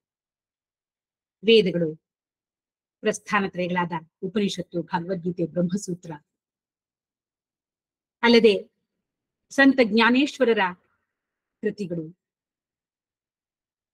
ಇದೆಲ್ಲವನ್ನು ಕೂಡ ಬೋಧನೆ ಮಾಡ್ತಾರೆ. ಏಕನಾಥರಿಗೆ ಗುರುಗಳ ಮೇಲೆ ಅಪಾರವಾದ ಭಕ್ತಿ. ಒಂದು ಸರ್ತಿ ಒಂದು ಪ್ರಸಂಗ ನಡೆದಿದೆ. ಗುರುಗಳು ಧ್ಯಾನದಲ್ಲಿ ತೊಡ್ಕೊಂಡಿರ್ತಾರೆ. ಅಷ್ಟೊತ್ತಿಗೆ ಒಬ್ಬ ಸೈನಿಕ ಬರ್ತಾನೆ. ಆತ್ರಾತ್ರವಾಗಿ ಬರ್ತಾನೆ. ಏಕನಾಥ ಆ ಗುರುಗಳು ಧ್ಯಾನಕ್ಕೆ ಭಂಗ ಬರಬಾರ್ದು ಅಂತ ಅಲ್ಲೇ ಕಾಯ್ಕೊಂಡಿರ್ತಾರೆ. ಸೈನಿಕನನ್ನು ಕೇಳ್ತಾನೆ, ಏನಪ್ಪಾ, ಯಾತಕ್ ಬಂದಿದೀಯಾ ಅಂತ. ಸೈನಿಕ ಹೇಳ್ತಾನೆ, ಶತ್ರುಗಳ ಒಂದು ಸೈನ್ಯ ಬಂದು ಇಲ್ಲೇ ಸ್ವಲ್ಪ ದೂರದಲ್ಲಿ ಒಂದು ತುಕಡಿ ಬೀಡ್ಬಿಟ್ಟಿದೆ. ನಾವು ಈಗಲೇ ಅವರನ್ನ ಹಿಮ್ಮೆಟ್ಟಿಸದೆ ಹೋದ್ರೆ ತೊಂದರೆ ಆಗ್ಬಿಡುತ್ತೆ. ಅದಕ್ಕೆ ಅದನ್ನ ಹೇಳೋದಕ್ಕೆ ಸ್ವಾಮಿಗಳಿಗೆ ಹೇಳಿ ಹೋಗೋಣ ಅಂತ ಬಂದೆ. ಆಗ ಏಕನಾಥ್ರೆ ಹೇಳ್ತಾರೆ, ಸರಿಯಪ್ಪ, ನಾನು ಗುರುಗಳಿಗೆ ಹೇಳ್ತೀನಿ, ನೀನು ವಾಪಸ್ ಹೋಗು, ಸೈನಿಕರನ್ನೆಲ್ಲ ಸಿದ್ಧವಾಗಿರೋದಕ್ಕೆ ಹೇಳು, ಗುರುಗಳು ಬರ್ತಾರೆ ಅಂತ ಹೇಳ್ಬಿಟ್ಟು ಕಳಿಸ್ಬೇಕು. ಆಮೇಲೆ ಯೋಚನೆ ಮಾಡಿ ಏನ್ ಮಾಡೋದು. ಇದು ತುಂಬಾ ಮುಖ್ಯವಾದ ಸಮಯ ಮೀರ್ತಾ ಹೋದ್ರೆ ಕಷ್ಟ ಆಗುತ್ತೆ. ಗುರುಗಳು ಧ್ಯಾನದಲ್ಲಿದ್ದಾರೆ, ಅವ್ರಿಗೆ ಧ್ಯಾನಕ್ಕೆ ಭಂಗ ತರೋದು ಕೂಡ ಒಳ್ಳೇದು. ಏನ್ ಮಾಡ್ಲಿ ಅಂತ ಯೋಚನೆ ಮಾಡ್ತಾರೆ. ಆಮೇಲೆ ಉಗ್ರಾಣಕ್ಕೆ ಹೋಗ್ತಾರೆ. ಅಲ್ಲಿ ಗುರುಗಳು ಯುದ್ಧಕ್ಕಾಗಿ ಉಪಯೋಗಿಸ್ತಾ ಇದ್ದ ದಿರಸು, ಶಸ್ತ್ರಾಸ್ತ್ರಗಳು, ಶಿರಸ್ತ್ರಾಣ ಎಲ್ಲ ಇರುತ್ತೆ. ಸರಿ, ಆ ದಿರಸನ್ನು ತಗೊಂಡು ಹಾಕೊಳ್ತಾರೆ. ಶಿರಸ್ತ್ರಾಣವನ್ನು ಧರಿಸ್ತಾರೆ. ಅವರ ಶಸ್ತ್ರಾಸ್ತ್ರಗಳನ್ನು ತಗೊಂಡು ಹೋಗ್ತಾರೆ. ಸೈನಿಕರೆಲ್ಲ ಕಾಯ್ತಾ ಇರ್ತಾರೆ. ಅವರಿಗೆ ಜನಾರ್ದನ ಸ್ವಾಮಿಗಳೇ ಬಂದಿದ್ದಾರೆ ಅಂತ. ಯಾಕೆಂದ್ರೆ ಶಿರಸ್ತ್ರಾಣ ಎಲ್ಲ ಹಾಕೊಂಡಿರೋದ್ರಿಂದ ಮುಖ ಗುರ್ತು ಹಿಡಿಯೋಕ್ಕಾಗುತ್ತೆ. ಸರಿ, ಜನಾರ್ದನ ಸ್ವಾಮಿಗೆ ಜೈ ಅಂದಿದ್ದೇನೆ. ಎಲ್ಲರೂ ಹೋಗ್ತಾರೆ ಒಟ್ಟಿಗೆ. ಹೋಗಿ ಶತ್ರುಗಳ ಮೇಲೆ ಬೀಳ್ತಾರೆ. ಒಳ್ಳೆ ಪರಾಕ್ರಮದಿಂದ ಹೋರಾಡ್ತಾರೆ. ಜಯಶಾಲಿಗಳಾಗ್ಬಿಡ್ತಾರೆ. ಶತ್ರುಗಳೆಲ್ಲ ಹಿಮ್ಮೆಟ್ತಾರೆ. ಆಗೋಯ್ತು, ಯುದ್ಧ ಆಗೋಗುತ್ತೆ. ಇವರು ವಾಪಸ್ ಬರ್ತಾರೆ. ಬಂದು ಮತ್ತೆ ಉಗ್ರಾಣಕ್ಕೆ ಹೋಗಿ ತಮ್ಮ ಗುರುಗಳ ದಿರಸನ್ನೆಲ್ಲ ತೆರೆದಿರಿಸ್ಬಿಟ್ಟು ಶಸ್ತ್ರಾಸ್ತ್ರಗಳನ್ನೆಲ್ಲ ಇಟ್ಟುಬಿಟ್ಟು ಬಂದು ತಮ್ಮ ಬಟ್ಟೆ ಹಾಕೊಂಡು ಕೂತು. ಸ್ವಲ್ಪ ಹೊತ್ತಾಗತ್ತೆ, ಗುರುಗಳು ಧ್ಯಾನದಿಂದ ಹೊರಗೆ ಬರ್ತಾರೆ. ಊರಲ್ಲೆಲ್ಲ ಘೋಷಣೆ ಕೂಗ್ತಾ ಇರ್ತಾರೆ. ಜನಾರ್ದನ ಸ್ವಾಮಿ ಕಿ ಜೈ, ಜನಾರ್ದನ ಸ್ವಾಮಿ ಕಿ ಜೈ ಅಂತ ಘೋಷಣೆ. ಅಲ್ಲೇ ಒಬ್ಬ ಕಾವಲ್ಗಾರ ಇರ್ತಾನೆ, ಅವನನ್ನ ಕೇಳ್ತಾನೆ, ಯಾಕಪ್ಪ ಏನ್ ಘೋಷಣೆ ಕೂಗ್ತಾ ಇದಾರಲ್ಲ? ನೀವೀಗ ತಾನೇ ಹೋಗಿ ಆ ಶತ್ರುಗಳ ಮೇಲೆ ಯುದ್ಧ ಮಾಡಿ ಗೆದ್ದು ಬಂದ್ರಲ್ಲ, ಅದಕ್ಕೋಸ್ಕರ ಸ್ವಾಮಿಗಳೇ ಅಂತ ಹೇಳ್ತಾರೆ. ಹ ನಾನಾ ಇವಾಗ ಹೋಗಿದ್ನಾ ಅಂತ ಇವ್ರು ಕಕ್ಕಾಬಿಕ್ಕಿ ಆಗತ್ತೆ. ನೋಡ್ತಾರೆ ಏಕನಾಥನ್ ಕಡೆ. ಆಗ ಏಕನಾಥ ಕೈ ಮುಗಿದ್ಕೊಂಡು ಗುರುಗಳಿಗೆ ಹೇಳ್ತಾರೆ, ಗುರುಗಳೇ, ಇವತ್ತೊಂದು ಪವಾಡವನ್ನೇ ನಾನು ಕಂಡೆ. ನಿಮ್ಮ ಧ್ಯಾನಕ್ಕೆ ಭಂಗ ತರಬಾರ್ದು ಅಂದ್ಬಿಟ್ಟು ನಾನೇ ನಿಮ್ಮ ದಿರಸನ್ನ ಧರಿಸ್ಕೊಂಡು ನಿಮ್ಮ ಶಸ್ತ್ರಾಸ್ತ್ರಗಳನ್ನೇ ತಗೊಂಡು ಹೋದೆ. ಒಬ್ಬ ನಾನು ದಿರಸನ್ನ ಧರಿಸ್ಕೊಂಡ ತಕ್ಷಣನೇ ನಿಮ್ಮ ಶಕ್ತಿಯೆಲ್ಲ ನನಗ್ ಬಂದ್ಬಿಡ್ತು ಗುರುಗಳೇ. ಒಂದು ದಿವಸ ಯುದ್ಧವನ್ನೇ ಮಾಡ್ದವನಲ್ಲ ನಾನು, ಅಂಥದ್ರಲ್ಲಿ ಹೋಗಿ ಲೀಲಾಜಾಲವಾಗಿ ಯುದ್ಧವನ್ನ ಮಾಡಿ ಗೆದ್ದು ಬಂದ್ಬಿಟ್ಟೆ ಗುರುಗಳು. ಆಗ ಗುರುಗಳು ಹೇಳ್ತಾರೆ, ನಿನ್ನ ಶರಣಾಗತಿ ಅಷ್ಟು ಸಮರ್ಪಕವಾಗಿದೆ ಏಕನಾಥ. ಈ ರೀತಿಯಾಗಿ ಶರಣಾದ್ರೆ ಒಲಿದೇ ಇರೋ ಗುರು ಇದ್ದಾನೆ, ಒಲಿದೇ ಇರೋ ಭಗವಂತ ಇದ್ದಾನೆ. ಈ ಶರಣಾಗತಿಗೆ ನೀನೇ ಸಾಕ್ಷಿ ಅಂತ ತುಂಬಾ ಸಂತೋಷದಿಂದ ಅವನ ಭಾಷೆ. ಮುಂದೆ ಈ ಎಲ್ಲ ವಿದ್ಯಾಭ್ಯಾಸವನ್ನು ಮುಗಿಸಿದ ನಂತರ ಶಿಷ್ಯನನ್ನ ಕರ್ಕೊಂಡು ಅನೇಕ ತೀರ್ಥಕ್ಷೇತ್ರಗಳಿಗೆ ಯಾತ್ರೆ ಹೋಗ್ತಾರೆ. ತ್ರಯಂಬಕೇಶ್ವರ, ಭುಷ್ಮೇಶ್ವರ ಮುಂತಾದ ಜ್ಯೋತಿರ್ಲಿಂಗಗಳ ದರ್ಶನವನ್ನೆಲ್ಲ ಮಾಡಿ ನಂತರ ಏಕನಾಥ ತನ್ನ ಹುಟ್ಟೂರಾದ ಪೈಥಾನಕ್ಕೆ ಮರಳಿ ಬರ್ತಾರೆ. ಬಂಧು ಬಾಂಧವರಿಗೆ ಎಷ್ಟು ಸಂತೋಷ. ಆ ಚಿಕ್ಕ ಹುಡುಗ ಊರ್ ಬಿಟ್ಟು ಹೋಗಿದ್ದಿದ್ದು ಈಗ ನೋಡಿದ್ರೆ ಸ್ಫುರದ್ರೂಪಿಯಾದ, ಮೇಧಾವಿಯಾದ, ಎಲ್ಲ ಶಾಸ್ತ್ರ ಕೋವಿದನಾದ ಹುಡುಗ ಬಂದ್ ನಿಂತ್ಕೊಂಡಿದ್ದಾನೆ. ತುಂಬಾ ಸಂತೋಷ ಆಗುತ್ತೆ ಎಲ್ರಿಗೂ. ಹೇಳ್ತಾರೆ, ಏಕನಾಥ ಸರಿಯಾದ ಸಮಯಕ್ಕೆ ಬಂದಿದೀಯಾ, ಪ್ರಾಪ್ತ ವಯಸ್ಸಾಗಿದೆ, ನಿಮ್ ಮದ್ವೆ ಮಾಡ್ಬಿಡೋಣ ಹೇಳಿ ಸತ್ಕುಲ ಪ್ರಸೂತಿಯಾದ ಒಂದು ಹುಡುಗಿಯನ್ನು, ಗಿರಿಜಾ ಅನ್ನೋ ಹುಡುಗಿಯನ್ನು ಕೊಟ್ಟು ವಿವಾಹವನ್ನು ನೆರವೇರಿಸ್ತಾರೆ. ಗಿರಿಜೆ ಕೂಡ ಬಹಳ ಸಾತ್ವಿಕಳು, ಪತಿವ್ರತೆ, ಪತಿ ಹೇಳಿದ ವಾಕ್ಯವನ್ನ ಅನುಸರಿಸಿ ನಡೆಯುವಂಥವಳು. ಇಬ್ರು ಬಹಳ ಸಂತೋಷವಾದ ಜೀವನವನ್ನು ಮಾಡ್ತಾರೆ. 3 ಮಕ್ಕಳು, 2 ಹೆಣ್ಮಕ್ಳು, ಗೋದಾವರಿ, ಗಂಗಾ ಅಂತ, ಹರಿ ಅಂತ ಗಂಡು ಮಗ. ಈ ರೀತಿಯಲ್ಲಿ ಏಕನಾಥರ ಬಾಲ್ಯ ಯೌವನದ ದಿನಗಳು ಕಳೆಯುತ್ತೆ. ಜ್ಞಾನ ಪಡಿಬೇಕಾದ್ರೆ ಸನ್ಯಾಸಿಯಾಗೇ ಹೋಗ್ಬೇಕು, ದೀರ್ಘವಾದ ತಪಸ್ಸನ್ನ ಮಾಡ್ಬೇಕು ಅಂತೆಲ್ಲ ಹೇಳ್ತಾರೆ. ಆದ್ರೆ ಏಕನಾಥರು ಗೃಹಸ್ಥ, 3 ಮಕ್ಕಳ ತಂದೆ, ಸಂಸಾರದ ಎಲ್ಲ ಜವಾಬ್ದಾರಿಗಳನ್ನು ನಿರ್ವಹಿಸ್ತಾನೆ ಅತ್ಯುನ್ನತ ಜ್ಞಾನದಲ್ಲಿ ನಿಲ್ತಾರೆ.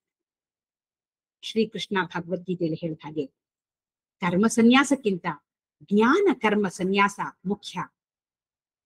ತಾನು ಕರ್ತನಲ್ಲ, ಭೋಕ್ತನಲ್ಲ, ಜ್ಞಾತನಲ್ಲ, ಎಲ್ಲವನ್ನೂ ನಡೆಸ್ತಾ ಇರೋದು ಆ ಶ್ರೀಹರಿ. ಅವನ ಆಣತಿಯಂತೆ ಪ್ರತಿಯೊಂದು ನಡೀತಾ ಇದೆ ಅನ್ನುವ ಒಂದು ಜ್ಞಾನದಲ್ಲಿ ಸ್ಪಷ್ಟವಾಗಿ ನಿಲ್ತಾರೆ ಏಕನಾಥ.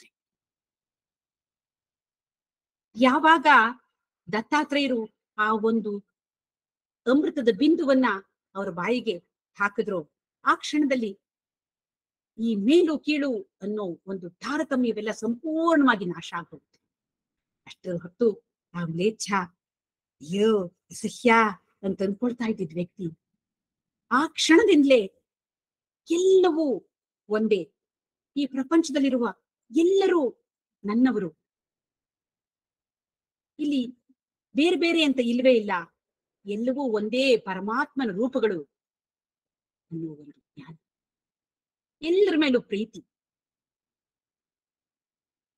ಈ ಒಂದು ಸ್ಥಿತಿಯಲ್ಲಿ ಇರ್ತಾರೆ ಏಕನಾಥ. ಒಂದು ದಿನ ಅವರು ಊರಿನಲ್ಲಿ ನಡ್ಕೊಂಡು ಹೋಗ್ತಾ ಇರ್ತಾರೆ. ಒಂದು ಪುಟ್ಟ ಹುಡುಗಿ, ದಲಿತರ ಒಂದು ಮಗು, ಅವಳು ಬಿಸಿಲಿನ ಝಳ ವಿಪರೀತ ಇರುತ್ತೆ. ಆ ಬಿಸಿಲಿನ ಝಳಕ್ಕೆ ಪಾಪ ಆ ಮಗು ಅಲ್ಲೇ ಬಿದ್ದು ಹೋಗ್ಬಿಟ್ಟಿರುತ್ತೆ, ದಾರಿಲಿ ಪ್ರಜ್ಞೆ ತಪ್ಪೋಗ್ಬಿಟ್ಟು. ಜನರೆಲ್ಲ ಆ ಕಡೆ ಈ ಕಡೆ ಹೋಗ್ತಾರೆ ಹೊರತು ಆ ಮಗು ದಲಿತರ ಮಗು ಅಲ್ವಾ, ಅದನ್ನ ಮುಟ್ಕೊಳ್ಬಾರ್ದಲ್ಲ.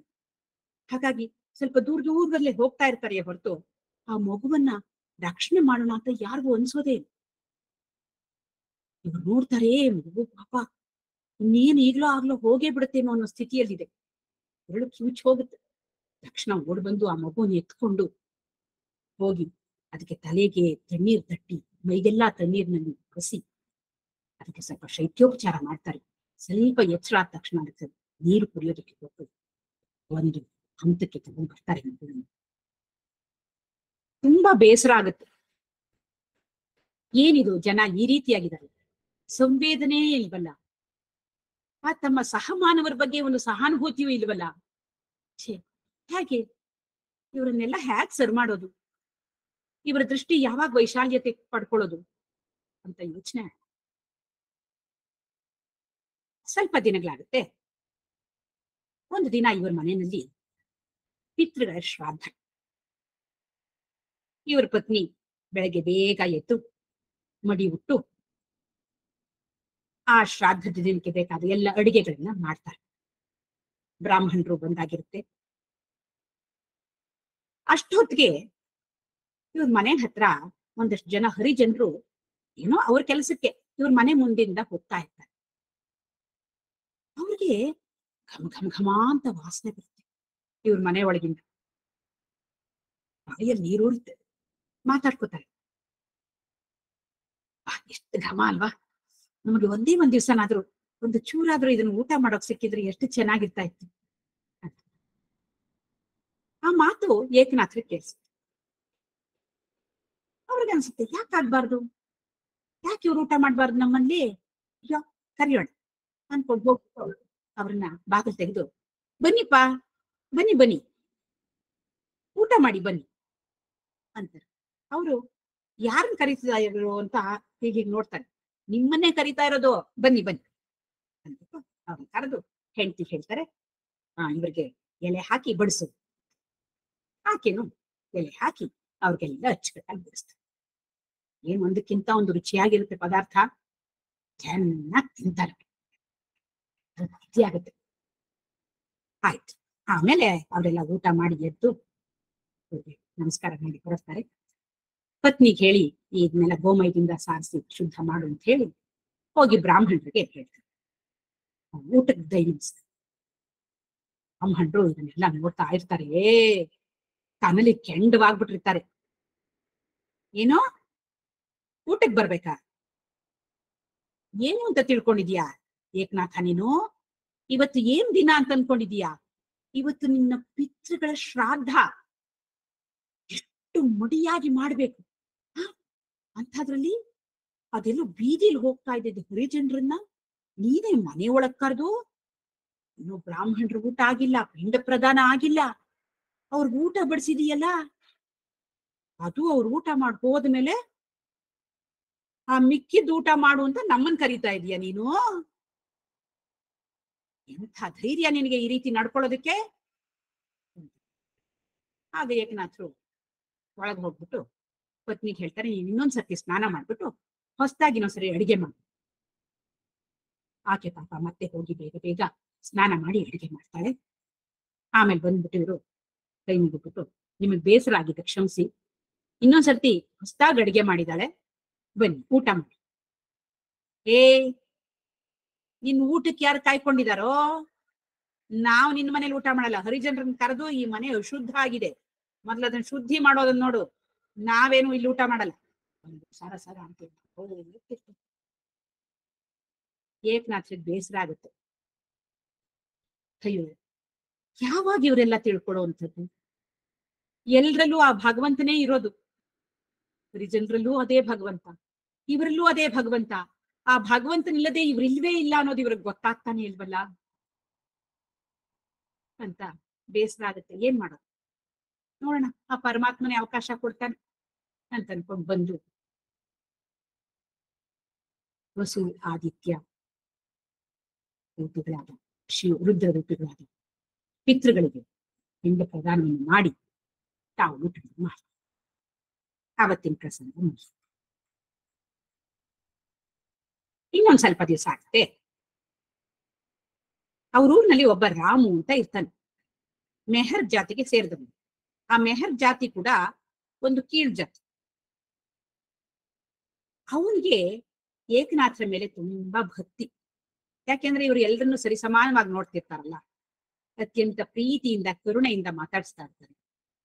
ಹಾಗಾಗಿ ಅವನು ಒಂದ್ ದಿವಸ ಇವ್ರನ್ನ ಕೇಳ್ತಾನೆ, ಮಹಾರಾಜ್, ನೀವು ಒಂದ್ ದಿವಸ ನಮ್ಮ ಮನೆಗ್ ಬಂದ್ಬಿಟ್ಟು ನಮ್ಮ ಆತಿಥ್ಯ ಸ್ವೀಕರಿಸ್ಬೇಕಲ್ಲ, ನಿಮಗೆ ನಾನು ಊಟ ಹಾಕಿದ್ರೆ ನನಗೂ ತುಂಬಾ ಪುಣ್ಯ ಬರುತ್ತೆ, ಅವಕಾಶ ಮಾಡ್ಕೊಡ್ತೀರಾ ಅಂತ ಕೇಳ್ತಾರೆ.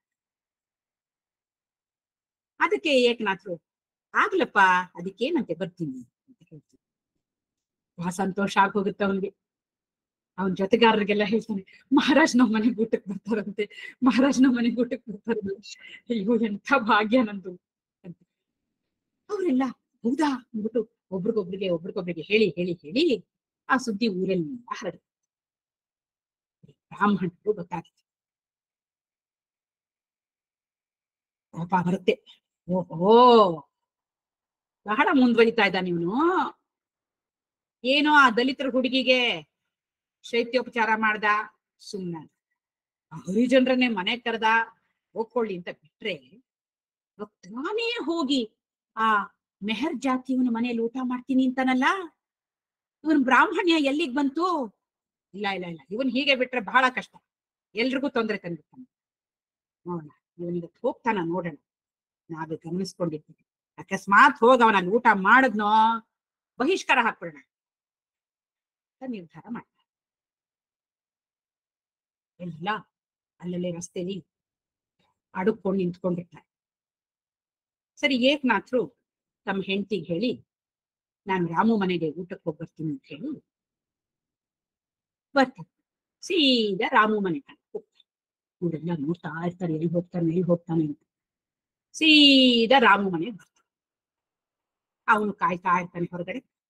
ಬಂದಿದ್ ನೋಡಿ ಅವ್ರಿಗೆ ನಮಸ್ಕಾರ ಮಾಡಿ ಅವ್ರ ಕಾಲು ತೊಳ್ಕೊಳಕ್ ನೀರು ಕೊಟ್ಬಿಟ್ಟು ಒಳಗಡೆ ಕರ್ಕೊಂಡು ಹೋಗ್ತಾರೆ. ದೊಡ್ಡ ಅಂತ ಬಂದ್ಬಿಟ್ಟು ಹಳೇ ಮನೆ ಪಾಪ, ಅಲ್ಲಲ್ಲೇ ಸಂದು ಇರುತ್ತೆ, ಆ ಸಂದಿಗಳನ್ನೆಲ್ಲ ಒಬ್ಬೊಬ್ರು ನಿಂತ್ಕೊಂಡು ಇಣಕ್ ನೋಡ್ತಾ ಇರ್ತಾರೆ. ಅವ್ರನ್ನ ಒಳಗಡೆ ಕರ್ಕೊಂಡು ಹೋಗಿ ಕೂರಿಸ್ಬಿಟ್ಟು ಎಲೆ ಹಾಕಿ ಎಲ್ಲಿ ಬಡಿಸ್ತಾನೆ. ನೋಡ್ತಾ ಇರ್ತಾರೆ ಇವ್ರು. ಏಕನಾಥರು ಭಗವಂತನ ಪ್ರಾರ್ಥನೆ ಮಾಡಿ, ಭಗವಂತನಿಗೆ ಅದನ್ನ ಸಮರ್ಪಣೆ ಮಾಡಿ ಊಟ ಮಾಡಕ್ ಪ್ರಾರಂಭ ಮಾಡ್ಬಿಡ್ತಾರೆ. ಹೋಯ್ತು, ಸರ್ವನಾಶ ಆದ ಇವನು, ಇನ್ನಿವನು ಉದ್ಧಾರ ಆಗೋದು ಅಷ್ಟರಲ್ಲೇ ಇದೆ ಅನ್ಕೊಂಡು ಎಲ್ಲ ವಾಪಸ್ ಬರ್ಲಿ, ನಿಮ್ ಮನೆ ಹತ್ರ ಕಾಯ್ಕೊಂಡಿರೋಣ, ಅಣ್ಣ ಇವನು ತಕ್ಕ ಶಾಸ್ತಿ ಬರ್ತಾರೆ. ಮನೆ ಹತ್ರ ಬರ್ತಾರೆ. ಬಂದ್ರೆ ಮನೆ ಒಳಗಿಂದ ಏಕನಾಥರ ಧ್ವನಿ ಕೇಳ್ತಾ ಇದೆ ಅಂತ ನೋಡ್ತಾರೆ. ಮನೆ ಒಳಗಡೆ ಏಕನಾಥರು ಕೂತಿದ್ದಾರೆ, ಒಂದ್ 15-20 ಜನ ಕೂತಿದ್ದಾರೆ. ಏಕನಾಥರು ಭಾಗವತದ ಪ್ರವಚನ ಮಾಡ್ತಾ ಇದ್ದಾರೆ. ಇದೇನಿದು? ನಿನಗೂ ಕಾಣಿಸ್ತಾ ಇದೆಯಾ? ಹೌದು, ನಿನ್ಗೂ ಕಾಣಿಸ್ತಾ ಇದೆಯಾ? ಅಯ್ಯೋ, ಇದ್ಯಾಕ್ ಸಾಧ್ಯ? ಬನ್ನಿ ಅಲ್ಲಿ ಹೋಗಿ ಇನ್ನೊಂದ್ಸರಿ ನೋಡ್ಕೊಂಬರೋಣ. ದುಡು ಅಂತ ಮತ್ತೆ ಓಡ್ತಾರೆ. ಎಲ್ಲಿ? ರಾಮು ಮನೆಗೆ ಹೋಗಿ ಆ ಸಂದಿಗೆ ಒಂದಿಲಿ ಮತ್ ನೋಡ್ತಾರೆ. ಊಟ ಮಾಡ್ತಾ ಇದ್ದಾರೆ ಏಕನಾಥ್. ಏನಿದು? ಮತ್ ಬರ್ತಾರೆ ಓಡೋಡಿ, ಇಲ್ಲಿ ಬಂದ್ ನೋಡ್ತಾರೆ, ಪ್ರವಚನ ನಡೀತಾ ಇದೆ. ಏನಿದು? ನಿಮಗೆ ಬುದ್ಧಿ ಭ್ರಮಣೆ ಆಗ್ಬಿಟ್ಟಿದ್ಯಾ? ಎಲ್ರಿಗೂ ಕಾಣ್ತಾ, ನಿನಗ್ ಕಾಣ್ತಾ ಇದೆ ತಾನೆ? ಹೌದು, ನನಗೂ ಕಾಣ್ತಾ ಇದೆ. ಹೇಗಿದು ಮತ್ತೆ? ಅಯ್ಯೋ, ಏನಪ್ಪಾ ಇದು? ಇವನು ಎರಡೆರಡು ಕಡೆ ಕಾಣಿಸ್ಕೋತಾ ಇದ್ದಾನಲ್ಲ, ಏನು ಶಕ್ತಿ ಏನೋ ನನಗೆ ಗೊತ್ತಾಗ್ತಾ ಇಲ್ಲ. ಇವನು ಬಹಿಷ್ಕಾರ ಹಾಕೋಣ ಅನ್ಕೊಂಡಿದ್ವಲ್ಲ ನಾವು. ಇದು ಏನ್ ಮಾಡೋದು ಇವಾಗ ಅಂತ ಯೋಚನೆ ಮಾಡ್ತಾ ಇರೋ ಹೊತ್ತಿಗೆ ಏಕನಾಥ್ ರಾಮು ಮನೆಯಲ್ಲಿ ಊಟ ಮುಗಿಸ್ಕೊಂಡು ಬರ್ತಾರೆ. ಅಲ್ಲಿವರೆಗೂ ಬರ್ತಾರೆ. ಇವರೆಲ್ಲ ಮುಖ ನೋಡ್ಕೊಂಡು ನಿಂತ್ಕೊಂಡಿದ್ದಾರೆ. ಯಾಕೆಲ್ಲ ಇಲ್ಲಿ ನಿಂತ್ಕೊಂಡಿದ್ದೀರಾ, ಏನಾಯ್ತು ಅಂತ ಹೇಳಿ. ಏಕನಾಥ, ನೀನಿಲ್ಲಿ? ಹೌದು, ನೀನ್ ಎಲ್ಲಿ ಹೋಗಿದ್ದೆ ಇವಾಗ? ನಾನ್ ರಾಮು ಮನೆಗೆ ಹೋಗಿ. ಹೌದು, ನೀನ್ ರಾಮು ಮನೆಗೆ ಊಟ ಮಾಡ್ಕೊಂಡ್ ಬಂದೆ ಅಲ್ವಾ? ಹೌದು ಹೌದು. ಮತ್ತೆ ಇಲ್ಲಿರೋದು ಯಾರು? ಇಲ್ಲಿ ಎಲ್ಲಿ? ನಿಮ್ ಮನೇಲಿ ನೋಡ್ತಾರೆ ಏಕನಾಥ್ರು, ಯಾರು ಇಲ್ಲ ಅಲ್ಲಿ. ಯಾರಿದ್ದಾರೆ? ಯಾರು ಇಲ್ವಲ್ಲ. ಅವರು ನೋಡ್ತಾರೆ, ಅಲ್ಲಿ ಆ ಪ್ರವಚನ ಮಾಡ್ತಾ ಇರೋ ಏಕನಾಥ್ರು ಇಲ್ಲ, ಆ 15-20 ಜನ ಕೂತಿದ್ರಲ್ಲ ಅವರು ಇಲ್ಲ. ಹ ಅಯ್ಯೋ, ಏ- ಏಕನಾಥ, ಏನಪ್ಪ ಇದು ಅಂತ. ಯಾಕೆ? ಅದೇಕನಾಥ್, ಅಯ್ಯೋ ನಮ್ಗೇನು ಗೊತ್ತಾಗ್ತಿಲ್ಲಪ್ಪ, ನೀನ್ ಅಲ್ಲಿ ಹೋಗಿದ್ಯಲ್ಲ, ನಾವು ಬಂದ್ವಿ, ನೋಡಿದ್ವಿ, ನಿನಗ್ ಬಹಿಷ್ಕಾರ ಹಾಕ್ಬೇಕು ಅಂತ ಆಕ್ರೋಶದಲ್ಲಿ ಬಂದ್ವಿ. ನೋಡಿದ್ರಿ ಇಲ್ಲಿ ನೀನು ಮನೆ ಒಳಗ್ ಕೂತಿದ್ದೆ ಏಕನಾಥ, ನೀನ್ ಭಾಗವತದ ಪ್ರವಚನ ಮಾಡ್ತಾ ಇದ್ಯಪ್ಪ, 15-20 ಜನರು ಕೂತಿದ್ರು, ನಾವೆಲ್ರೂ ನೋಡಿದೀವಿ, ಒಬ್ರಲ್ಲ ಇಬ್ರಲ್ಲ ಅಂತ. ಹೌದಾ ಅಂತಾರೆ ಏಕನಾಥ್. ಹೂ ಕಣಪ್ಪ ಅಂದಾಗ ಏಕನಾಥ್ರಿಗೆ ಗೊತ್ತಾಗುತ್ತೆ, ಆ ವಿಠೋಬಾನೆ ಈ ಭಕ್ತನ ರಕ್ಷಣೆಗೋಸ್ಕರ ತಾನೇ ಬಂದು ಕೂತು ಭಾಗವತದ ಪ್ರವಚನ ಮಾಡಿದಾನೆ. ಕಣ್ಣುಗಳಲ್ಲಿ ನೀರ್ ಸುರಿಯೋಕ್ ಶುರುವಾಗುತ್ತೆ ಏಕನಾಥ್ರಿಗೆ. ಅಯ್ಯೋ, ನೀವೆಲ್ಲ ಅದೃಷ್ಟವಂತರಪ್ಪ, ವಿಠೋಬನನ್ನು ನೋಡಿದೀರಾ ನೀವು? ವಿಠೋಬನ್? ಹೌದಪ್ಪ, ವಿಠೋಬನೇ ನನ್ನ ರೂಪದಲ್ಲಿ ಬಂದು ಕೂತ್ಕೊಂಡು ಗೀತಾ ಪ್ರವಚನವನ್ನು ಮಾಡಿದರು, ಭಾಗವತರ ಪ್ರವಚನವನ್ನು ಮಾಡ್ತಾರೆ ಅಂತ ಕಣ್ಣೀರ್ ತುಂಬಿ ಹೇಳ್ತಾರೆ. ಆಗ ಬ್ರಾಹ್ಮಣರಿಗೆ ಏನ್ ಹೇಳೋಕ್ಕೂ ಗೊತ್ತಾಗಲ್ಲ. ನಮ್ಮನ್ ಕ್ಷಮಿಸ್ಬಿಡಪ್ಪ, ನೀನ್ ದೊಡ್ಡವನಪ್ಪ, ನಮ್ಗೆ ನಿನ್ನ ತಿಳ್ಕೊಳ್ಳೋ ಅಷ್ಟು ಜ್ಞಾನ ನಮಗಿಲ್ಲ, ನಮ್ಮ ಉದ್ದಟತನವನ್ನು ಕ್ಷಮಿಸ್ಬಿಡಪ್ಪ ಅಂತ ಹೇಳಿ ಎಲ್ಲ ಪಡ್ತಾರೆ. ಈ ರೀತಿಯಲ್ಲಿ ಕೆಲವು ಸತಿ ವಿಠೋಬ ತನ್ನ ಭಕ್ತನ ರಕ್ಷಣೆಗಾಗಿ ಒಂದು ಈ ರೀತಿಯ ನಾಟಕವನ್ನು ಕೂಡ ಆಗ್ತದೆ. ಏಕನಾಥರದು ಬಹಳ ಶುದ್ಧವಾದ ಮನಸ್ಸು.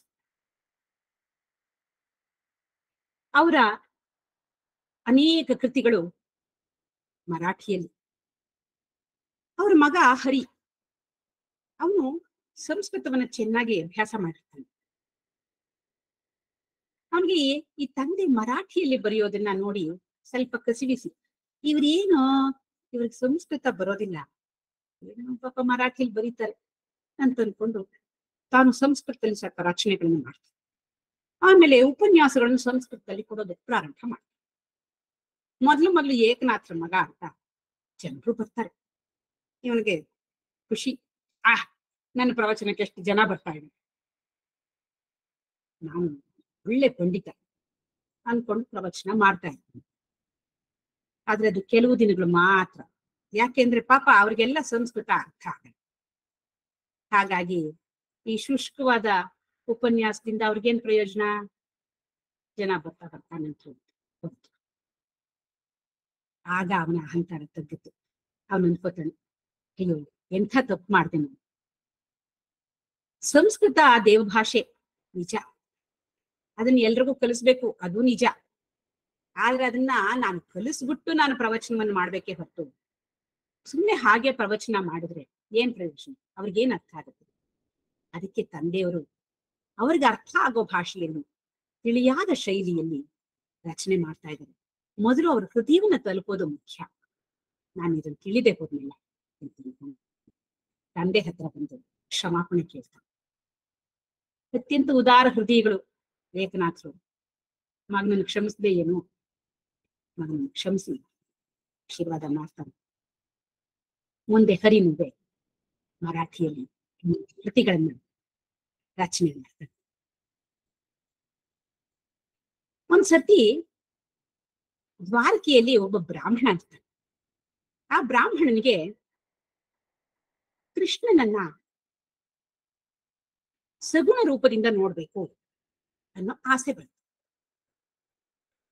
ದಿನಾ ಧ್ಯಾನ ಮಾಡ್ತಾನೆ, ಕೃಷ್ಣನ್ ಕೇಳ್ತಾ ಇರ್ತಾನೆ, ಕೃಷ್ಣ ನಿನ್ನ ನೋಡ್ಬೇಕು, ಕೃಷ್ಣ ನಾನ್ ನಿನ್ನ ನೋಡ್ಬೇಕು ಅಂತ ಕೇಳ್ತಾ ಇರ್ತಾನೆ.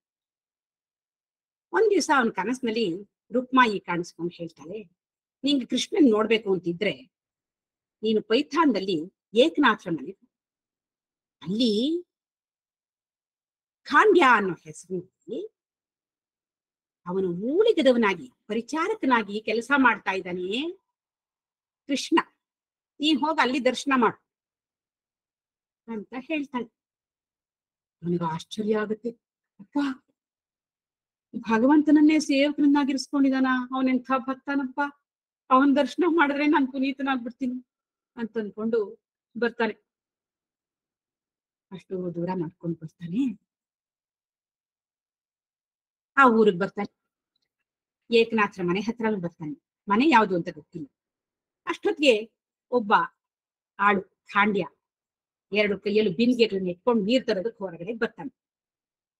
ಈ ಬ್ರಾಹ್ಮಣ ಅವನನ್ನೇ ಕೇಳ್ತಾನೆ, ಇಲ್ಲಿ ಏಕನಾಥರ ಮನೆ ಯಾವ್ದಪ್ಪ? ಇದೇ ಏಕನಾಥರ ಮನೆ, ಹೋಗಿ ಒಳಗಡೆ ಇದ್ದಾರೆ ಅಂತ ಹೇಳಿ ಅವನು ಹೊರಟೋಗ್ತಾನೆ ನೀರ್ ತರಕ್ಕೆ. ಇವ್ರು ಬರ್ತಾರೆ ಒಳಕ್ಕೆ. ಸರಿ, ಏಕನಾಥರು ಬ್ರಾಹ್ಮಣರು ಬಂದ್ರಲ್ಲ ಅಂದ್ಬಿಟ್ಟು ಅವ್ರನ್ನ ಕರ್ಕೊಂಡು ಹೋಗಿ ಕೈ ಕಾಲು ತೊಳ್ಕೊಂಡು ನೀರು ಕೊಟ್ಟು ಆಮೇಲೆ ಊಟಕ್ಕೆ ಎಬ್ಬಿಸ್ತಾರೆ. ಸರಿ, ಇಬ್ರು ಊಟ ಮಾಡ್ತಾರೆ. ಆಮೇಲೆ ಅವ್ರಿಗೆ ಗಾಳಿ ಹತ್ತ ಏಕನಾಥರು ಕೇಳ್ತಾರೆ, ಏನ್ ವಿಷಯ ತಾವು ಬಂದಿತ್ತು? ಆಗ ಬ್ರಾಹ್ಮಣ ಹೇಳ್ತಾನೆ, ನನಗೆ ಕೃಷ್ಣನನ್ನ ಸಗುಣ ರೂಪದಿಂದ ನೋಡ್ಬೇಕು, ದರ್ಶನ ಮಾಡ್ಬೇಕು ಅಂತ ಆಸೆ.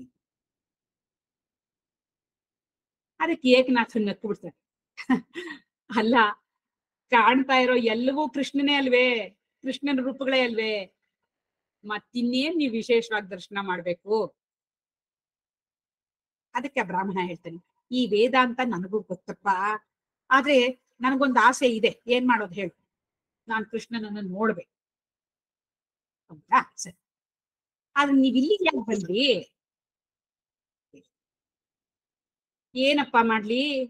ರುಕ್ಮಾಯಿ ಹೇಳಿದ್ಲು, ಕೃಷ್ಣ ನಿನ್ನ ಮನೆಯಲ್ಲಿ ಆಳಾಗಿದ್ದಾನಂತಪ್ಪ, ಖಾಂಡ್ಯ ಅನ್ನೋ ಆಳಾಗಿ ಅಂತಾರೆ ಬ್ರಾಹ್ಮಣ. ಏನು, ಖಾಂಡ್ಯನ ಅಂತಾರೆ ಏಕನಾಥ್. ಹೌದಪ್ಪ, ರುಕ್ಮಾಯಿನೇ ಹೇಳಿದ್ಲು ಅಂದಾಗ ಮತ್ತೆ ಏಕನಾಥಿಗೆ ಆನಂದ ಬಾಷ್ಪ. ಖಾಂಡ್ಯನಾಗಿ ಕೃಷ್ಣ ನನ್ನ ಊಳಿಗದವನಾಗಿ ಕೆಲಸ ಮಾಡ್ತಾ ಇದ್ದಾನ? ಅಯ್ಯೋ, ಇದೇನ್ ಹೇಳ್ತಾ ಇದ್ದೀರಾ ನೀವು?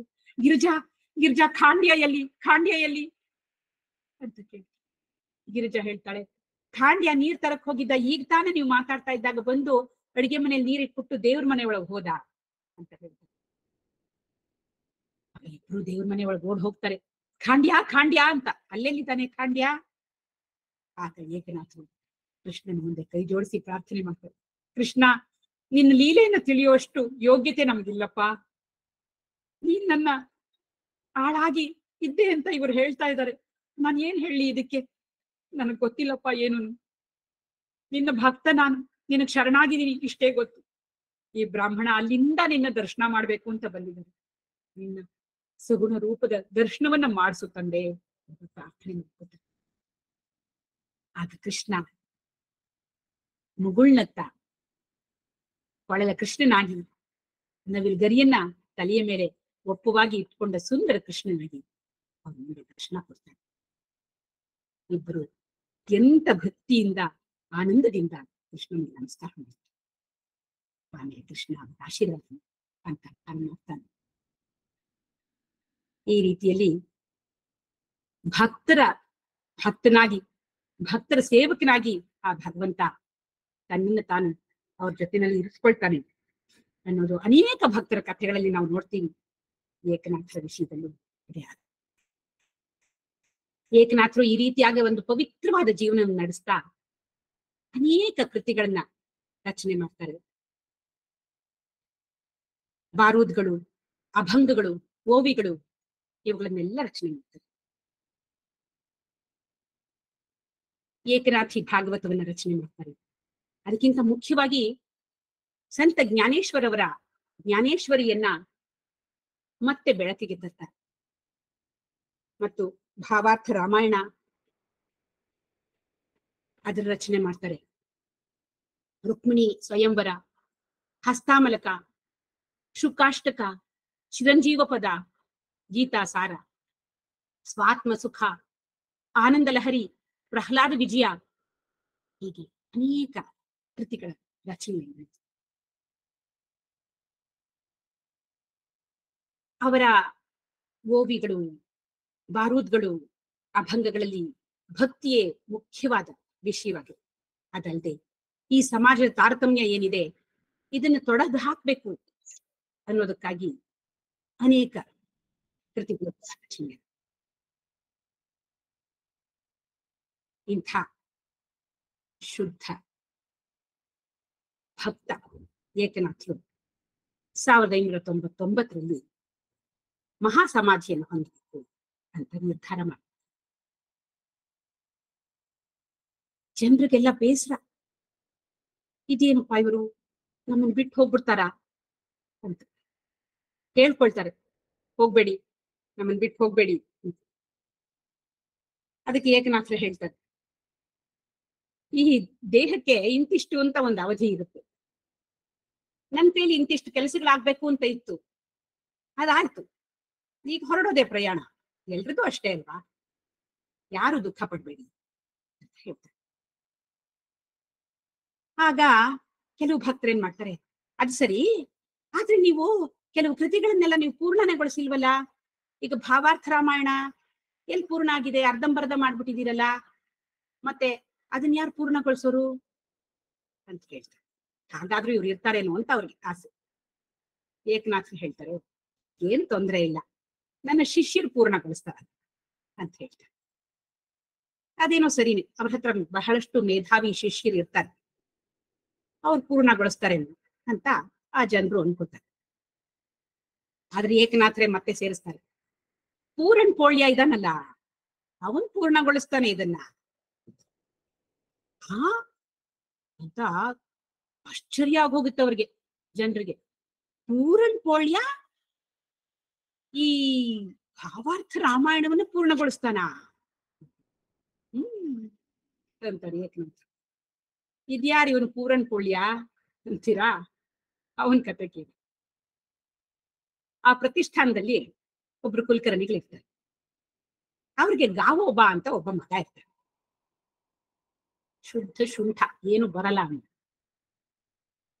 ಏನು ಬರದೇ ಇದ್ರೆ ಪರವಾಗಿಲ್ಲ, ಅವನಿಗೇನು ದಿನಾಗ್ಲೂನು ಪೂರ್ಣದ ಹೋಳಿಗೆ ತಿನ್ಬೇಕು ಅಂತ ತುಂಬಾ ಆಸೆ. ಅವ್ರಮ್ಮನ್ ಪೀಡಿಸ್ತಾ ಇರ್ತಾನೆ. ಅವ್ರಮ್ಮ ಪಾಪ ಆವಾಗ ಇವಾಗ ಒಂದೊಂದ್ಸರ್ತಿ ಮಾಡ್ಕೊಡ್ತಾ ಇರ್ತಾರೆ ಹೋಳಿಗೆ, ಮಗ ಕೇಳ್ತಾನಲ್ಲ ಅಂತ. ಅವನ್ಗಷ್ಟು ಸಾಲದು, ಪ್ರತಿನಿತ್ಯ ಬೇಕು. ರಗಳೆ ರಾಮಾಯಣ ರಂಪ ಮಾಡ್ತಾ ಇರ್ತಾರೆ. ಸಾಕಾಗ್ ಹೋಗ್ಬಿಡುತ್ತೆ ಅವ್ರಮ್ಮಂಗೆ. ಅಯ್ಯ, ಯಾರಪ್ಪ ದಿನ ಯಾರು ಹೋಳಿಗೆ ಮಾಡಕ್ಕಾಗುತ್ತೆ? ಒಂದ್ ದಿವ್ಸ ಸಿಟ್ಟು ಬಂದಿದ್ದೇನೆ, ಒಂದ್ ಕೈ ಹಿಡ್ಕೊಂಡು ದರ ದರ ದರ ದರ ಎಳ್ಕೊಂಡ್ಬಂದ್ಬಿಟ್ಟು ಏಕನಾಥರ ಮನೆ ಹತ್ರ ಕರ್ಕೊಂಡ್ಬಂದ್ಬಿಟ್ಟು ಅವ್ರ ಮುಂದೆ ನಿಲ್ಸ್ಬಿಟ್ಟು, ಮಹಾರಾಜ್, ಇವ್ನು ನನ್ನ ಮಗ ಗಾವೋಬ, ಇವತ್ತಿಂದ ಇವ್ನು ನನ್ನ ಮಗ ಅಲ್ಲ, ನಿಮ್ಮ ಮಗ. ನೀವು ಹಾಲೆಲ್ಲಾದ್ರೂ ಹಾಕಿ, ನೀರೆಲ್ಲಾದ್ರೂ ಹಾಕಿ, ಏನಾದ್ರೂ ಮಾಡ್ಕೊಳ್ಳಿ, ನಾನಂತೂ ಹೊರಟೆ, ಕ್ಷಮಿಸಿ ಅಂತ ಹೇಳಿ ದಡ ದಡ ದಡ ಹೊರಟೋಗ್ತಾರೆ. ಏನ್ ಮಾಡ್ಬೇಕು ಏಕನಾಥರು? ನಗ್ತಾ ನಗ್ತಾ ಅವನ್ ಕಡೆ ನೋಡಿ ಅಂದ್ಬಿಟ್ಟು ಗಿರ್ಜಾ ಅಂತ ಕರೀತಾರೆ ಹೆಂಡತಿ ಬರ್ತಾರೆ. ನೋಡು, ನಿನ್ ಮಗ ಹರಿನ್ ಹೇಗ್ ನೋಡ್ಕೋತೀಯೋ ಈ ಗಾವೊಬ್ಬನ್ನು ಹಾಗೆ ನೋಡ್ತಾರೆ ಹೇಳಿ ಹೆಂಡತಿ ಒಪ್ಸ್. ಪಾಪ ಆಕೆ ಕರ್ಕೊಂಡು ಹೋಗ್ತಾರೆ, ತುಂಬಾ ಪ್ರೀತಿಯಿಂದ ನೋಡ್ಕೊಂತಾರೆ. ಬರೀ ಪ್ರೀತಿ ಸಾಕಾ, ಇವನ್ ಬೇಕಲ್ಲ ಹೂರ್ಣದ ಹೋಳಿಗೆ, ಪ್ರತಿ ನಿತ್ಯ ಮಾಡ್ಕೊಡ್ತಾ ಇರ್ತಾರೆ. ಆ ಹೆತ್ತ ತಾಯಿನೇ ಮಾಡ್ಕೊಡಕ್ಕಾಗಲ್ಲ, ಆದ್ರೆ ಈಕೆ ಅಂಥ ಸಹನಶೀಲೆ, ಪ್ರತಿ ನಿತ್ಯ ಇವನ್ಗೆ ಹೂರ್ಣದ ಹೋಳಿಗೆ ತಯಾರಾಗ್ತಾ ಇದೆ. ಏನು ಖುಷಿ ಇವನ್ಗೆ, ಆಹಾ ಸ್ವರ್ಗಕ್ ಮೂರೇ ಗೇಣು, ದಿನಾ ತಿಂತಾ ಇರ್ತಾನೆ. ತುಂಬಾ ಸಂತೋಷ ಆಗೋಗುತ್ತೆ ಅವನ್ಗೆ. ಹಾಗಾಗಿ ಆಕೆಗೂ ಸ್ವಲ್ಪ ಅವರ ಅಡುಗೆ ಕೆಲಸದಲ್ಲೆಲ್ಲ ಸಹಾಯ ಮಾಡ್ತಿರ್ತಾನೆ. ಆಮೇಲೆ ಏಕನಾಥರಿಗೂ ನಾವು ಸಂಧ್ಯಾ ವಂದನೆಗೆ ಅಣಿ ಮಾಡೋದು, ಅವ್ರ ಬಟ್ಟೆ ಒಗೆಯೋದು, ಇದೆಲ್ಲ ಕೆಲಸಗಳನ್ನು ಮಾಡ್ತಾ ಇರ್ತಾನೆ. ದಿನನಿತ್ಯ ಈ ಹೂರ್ಣದ ಹೋಳಿಗೆ ತಿಂತಾ ಇರ್ತಾನಲ್ಲ, ಅದಕ್ಕೆ ಈ ಮರಾಠಿನಲ್ಲಿ ಹೂರ್ಣದ ಹೋಳಿಗೆಗೆ ಪೂರನ್ ಪೋಳಿ ಅಂತಾರೆ. ಅದಕ್ಕೆ ಅವನಿಗೆ ಪೂರನ್ ಪೋಳ್ಯ ಅಂತ ಹೆಸರು ಬಂದಿದೆ. ಗಾವೋಬ ಅನ್ನೋ ಹೆಸರು ಎಲ್ಲೋ ಗಾಯಬ. ಅವನಿಗೆ ಪಾಪ ಏನಾದ್ರೂ ಕಲಿಸ್ಕೊಡ್ಬೇಕು ಅಂತ ಆಸೆ ಏಕನಾಥರಿಗೆ. ಗಾಯತ್ರಿ ಮಂತ್ರ ಕಲ್ಸೋಣ ಅಂತ ಪ್ರಯತ್ನ ಪಡ್ತಾರೆ. ಬಾಯೇ ತಿರ್ಗಲ್ಲ ಅವನು, ಬಹಳ ಕಷ್ಟ ಪಡ್ತಾರೆ. ಆಮೇಲೆ ಅವನೇ ಹೇಳ್ಬಿಡ್ತಾನೆ, ಗುರುಗಳೇ ಬೇಜಾರ್ ಮಾಡ್ಕೋಬೇಡಿ, ನಂಗೆ ಇದೆಲ್ಲ ಹತ್ತಲ್ಲ, ನಿಮ್ ಹೆಸರು ಇದೆಯಲ್ಲ ಸರಳವಾಗಿದೆ ಏಕನಾಥ, ನಾನು ಅದನ್ನೇ ಜಪ ಮಾಡ್ತಾ ಇರ್ತೀನಿ, ಅಷ್ಟೇ ಸಾಕು ಅಂತ ಹೇಳ್ತಾರೆ. ಸರಿ, ಇನ್ನೇನ್ ಮಾಡ್ತಾರೆ, ಆಯ್ತಪ್ಪ ಅಂತ ಪೂರ್ಣ ಹೋಳಿಗೆ ತಿನ್ನೋದು, ಏಕನಾಥ ಏಕನಾಥ ಅಂತ ಜಪ ಮಾಡಿ ಆರಾಮಾಗಿರ್ತಾರೆ. ಅಂಥ ಪೂರಣ್ ಪೂರ್ಣ್ಯ ಈ ಭಾವಾರ್ಥ ರಾಮಾಯಣವನ್ನು ಪೂರ್ಣಗೊಳಿಸ್ತಾನೆ ಅಂತ ಇದಾರಲ್ಲ ಇವರು, ಎಲ್ಲಾದ್ರೂ ಉಂಟಾ ಅಂತ ಜನರಿಗೆ ಆಶ್ಚರ್ಯ. ಮಹಾ ಸಮಾಧಿ ದಿನ ಬರುತ್ತೆ 1589 ಇಸ್ವಿ. ಅವರಿಗೆ 66 ವರ್ಷಗಳು. ಆ ಗಾವೊಬ್ಬನು ಅಂದ್ರೆ ಪೂರ್ಣ ಪೋಳ್ಯಾನ ತಲೆ ಮೇಲೆ ಕೈ ಇಟ್ಟದ್ದು ಆಶೀರ್ವಾದ, ನೀನು ಭಾವಾರ್ಥ ರಾಮಾಯಣ ಪೂರ್ಣಗೊಳಿಸು, ನಮ್ಮ ಆಜ್ಞೆ ಹಾಗೆ ಪೂರ್ಣಗೊಳಿಸ್ತೀನಿ ಅಂತ ಹೇಳ್ಬಿಡ್ತಾರೆ. ಅವರ ಮಹಾಸಮಾಧಿ ಆಗುತ್ತೆ. ಆಮೇಲೆ ಹುಡುಗ ಎಷ್ಟು ಬದಲಾಗ್ಬಿಡ್ತಾನೆ ಅಂದ್ರೆ ಅದೊಂದೇ ಕೆಲಸ, ಕೂತ್ಕೊಂಡು ಬರೀತಾ ಇರ್ತಾನೆ. ಎಲ್ರಿಗೂ ಆಶ್ಚರ್ಯ, ಏನ್ ಬರೀತಾನೆ ಇವನು ಅಂತ. ಅವನದನ್ನ ಪೂರ್ತಿ ಮಾಡಿದ್ಮೇಲೆ ನೋಡಿದ್ರೆ ಏಕನಾಥರು ಎಲ್ಲಿ ನಿಲ್ಲಿಸಿದ್ರು ಅವನು ಎಲ್ಲಿಂದ ಶುರು ಮಾಡ್ದ ಅಂತಾನೆ ಗೊತ್ತಾಗಲ್ಲ. ಆ ರೀತಿಯಲ್ಲಿ ಒಂದೇ ತೆರನಾಗಿರುತ್ತೆ. ಇದು ಗುರು ಕಾರುಣ್ಯ. ಹೇಗೆ ಏಕನಾಥರು ತಮ್ಮ ಗುರುಗಳಿಗೆ ಶರಣಾಗಿ ಅಂಥ ಒಂದು ಭಕ್ತಿ ಶರಣಾಗತಿಯಿಂದ ತಮ್ಮ ಜೀವನವನ್ನ ಧನ್ಯವನ್ನಾಗಿ ಆಗಿಸ್ಕೊಂಡ್ರು, ಅದೇ ರೀತಿಯಲ್ಲಿ ಈ ಶಿಷ್ಯನ ಮೇಲೂ ಕರುಣೆ ತೋರಿಸಿ ಶಿಷ್ಯನನ್ನು ಮೇಲೆತ್ತುವಂತ ಕೆಲಸವನ್ನು ಮಾಡಿ. ಇದು ಸಂತ ಏಕನಾಥರ ಒಂದು ಸಂಕ್ಷಿಪ್ತವಾದ ಪರಿಚಯ. ಏಕನಾಥರು ಪೂರಣ್ ಪೋಳ್ಯನ್ನ ಹೇಗೆ ಉದ್ಧಾರ ಮಾಡಿದ್ರು ಅದೇ ರೀತಿಯಲ್ಲಿ ನಮ್ಮನ್ನು ಉದ್ಧಾರ ಮಾಡಲಿ. ನಮ್ಮಲ್ಲೂ ಭಕ್ತಿ ಶ್ರದ್ಧೆ ಎಲ್ಲವೂ ಮೂಡಿ ಬರಲಿ ಅಂತ ಆಶೀರ್ವಾದ ಮಾಡಿ. ಏಕನಾಥರು ಒಂದೇ ಒಂದನ್ನು ಹೇಳ್ತಾ ಇದ್ರು, ಏನು? ವಿಚಾರ, ಉಚ್ಚಾರ, ಆಚಾರ ಇದನ್ನ ಶುದ್ಧವಾಗಿ ಇಟ್ಕೊಳ್ಳಿ. ನಮ್ಮ ಮನಸ್ಸಿನಲ್ಲಿ ಮೂಡ್ತಾ ಇರುವಂತಹ ವಿಚಾರಗಳು, ಬುದ್ಧಿಯಲ್ಲಿ ಮೂಡ್ತಾ ಇರುವಂತಹ ವಿಚಾರಗಳು ಶುದ್ಧವಾಗಿರ್ಬೇಕು. ಆ ಕಡೆಗೆ ನಮ್ಮ ಗಮನವನ್ನು ಇಡಬೇಕು. ವಿಚಾರ ಒಂದೇ ಸಾಕಾ? ಉಚ್ಚಾರ, ನಾವೇನ್ ಮಾತಾಡ್ತೀವಿ ಅದ್ರ ಕಡೆ ಗಮನ ಇರ್ಲಿ. ಲಂಗು ಲಗಾಮ್ ಇಲ್ದೆ ಮಾತಾಡ್ಬೇಡಿ. ಆಚಾರವಿಲ್ಲದ ನಾಲಿಗೆ ನೀಚ ಬುದ್ಧಿಯ ಬಿಡು ನಾಲಿಗೆ, ವಿಚಾರವಿಲ್ಲದೆ ಪರರ ದೂಷಿಸುವುದಕ್ಕೆ ಚಾಚಿಕೊಂಡಿರುವಂಥ ನಾಲಿಗೆ. ಈ ರೀತಿಯಲ್ಲಿ ನಾಲಿಗೆ ಹದ್ಬಸ್ನಲ್ಲಿ ಇರ್ಬೇಕು ಅಂತ ಹೇಳ್ತಾರೆ. ಅದೆರಡೇ ಸಾಕ? ವಿಚಾರ, ಉಚ್ಚಾರ ಆದ್ಮೇಲೆ ಆಚಾರ. ನಮ್ಮ ಎಲ್ಲ ನಡವಳಿಕೆಗಳು ಸರಿಯಾಗಿ ಇರಬೇಕು. ಎಲ್ಲವೂ ಒಂದಕ್ಕೊಂದು ಮೇಳೈಸಿರಬೇಕು. ಆಚಾರ ಹೇಳೋದು ಬದನೆಕಾಯಿ ತಿನ್ನೋದು ಅಂತ ಆ ರೀತಿ ಆಗ್ತಾರೆ. ಎಲ್ಲವೂ ಒಂದೇ ತೆರನಾಗಿದ್ದಾಗ ನಮ್ಮನ್ನು ಮೇಲೆತ್ತು ಬಿಡುತ್ತೆ ಏಕನಾಥ. ಅದೇ ರೀತಿಯಲ್ಲಿ ಏಕನಾಥರು ನಮ್ಮ ವಿಚಾರ, ಉಚ್ಚಾರ, ಆಚಾರಗಳನ್ನ ಶುದ್ಧಗೊಳಿಸಿ ನಮಗೆ ಆ ಒಂದು ಅವರ ಒಂದು ಆಶೀರ್ವಾದದಿಂದ ನಾವು ಒಂದು ಪರಿಪೂರ್ಣವಾದ ಜ್ಞಾನವನ್ನು ಪಡ್ಕೊಳ್ಳೋದಕ್ಕೆ ಅವಕಾಶವಾಗಲಿ. ಇರೋದು ಒಂದೇ ಭಗವತ್ ಸ್ವರೂಪ ಒಂದೇ. ಅದೇ ಈ ಅನೇಕವಾಗಿ ಕಾಣ್ತಾ ಇದೆ. ಆ ಏಕವೇ ಅನೇಕವಾಗಿದೆ ಅನ್ನೋ ಒಂದು ಆ ತತ್ವ ಏನಿದೆ, ಏಕನಾಥರು ಸಾರಿದ ತತ್ವ, ಅದು ನಮಗೆ ನಿಚ್ಚಳವಾಗಿ ಗೊತ್ತಾಗೋ ಹಾಗೆ ಆಗಲಿ ಅಂತ ಪ್ರಾರ್ಥನೆಯನ್ನು ಮಾಡ್ತಾ ಇವತ್ತಿನ ಉಪನ್ಯಾಸವನ್ನು ಮುಗಿಸ್ತಾ ಇದ್ದೇನೆ. ಧನ್ಯವಾದ.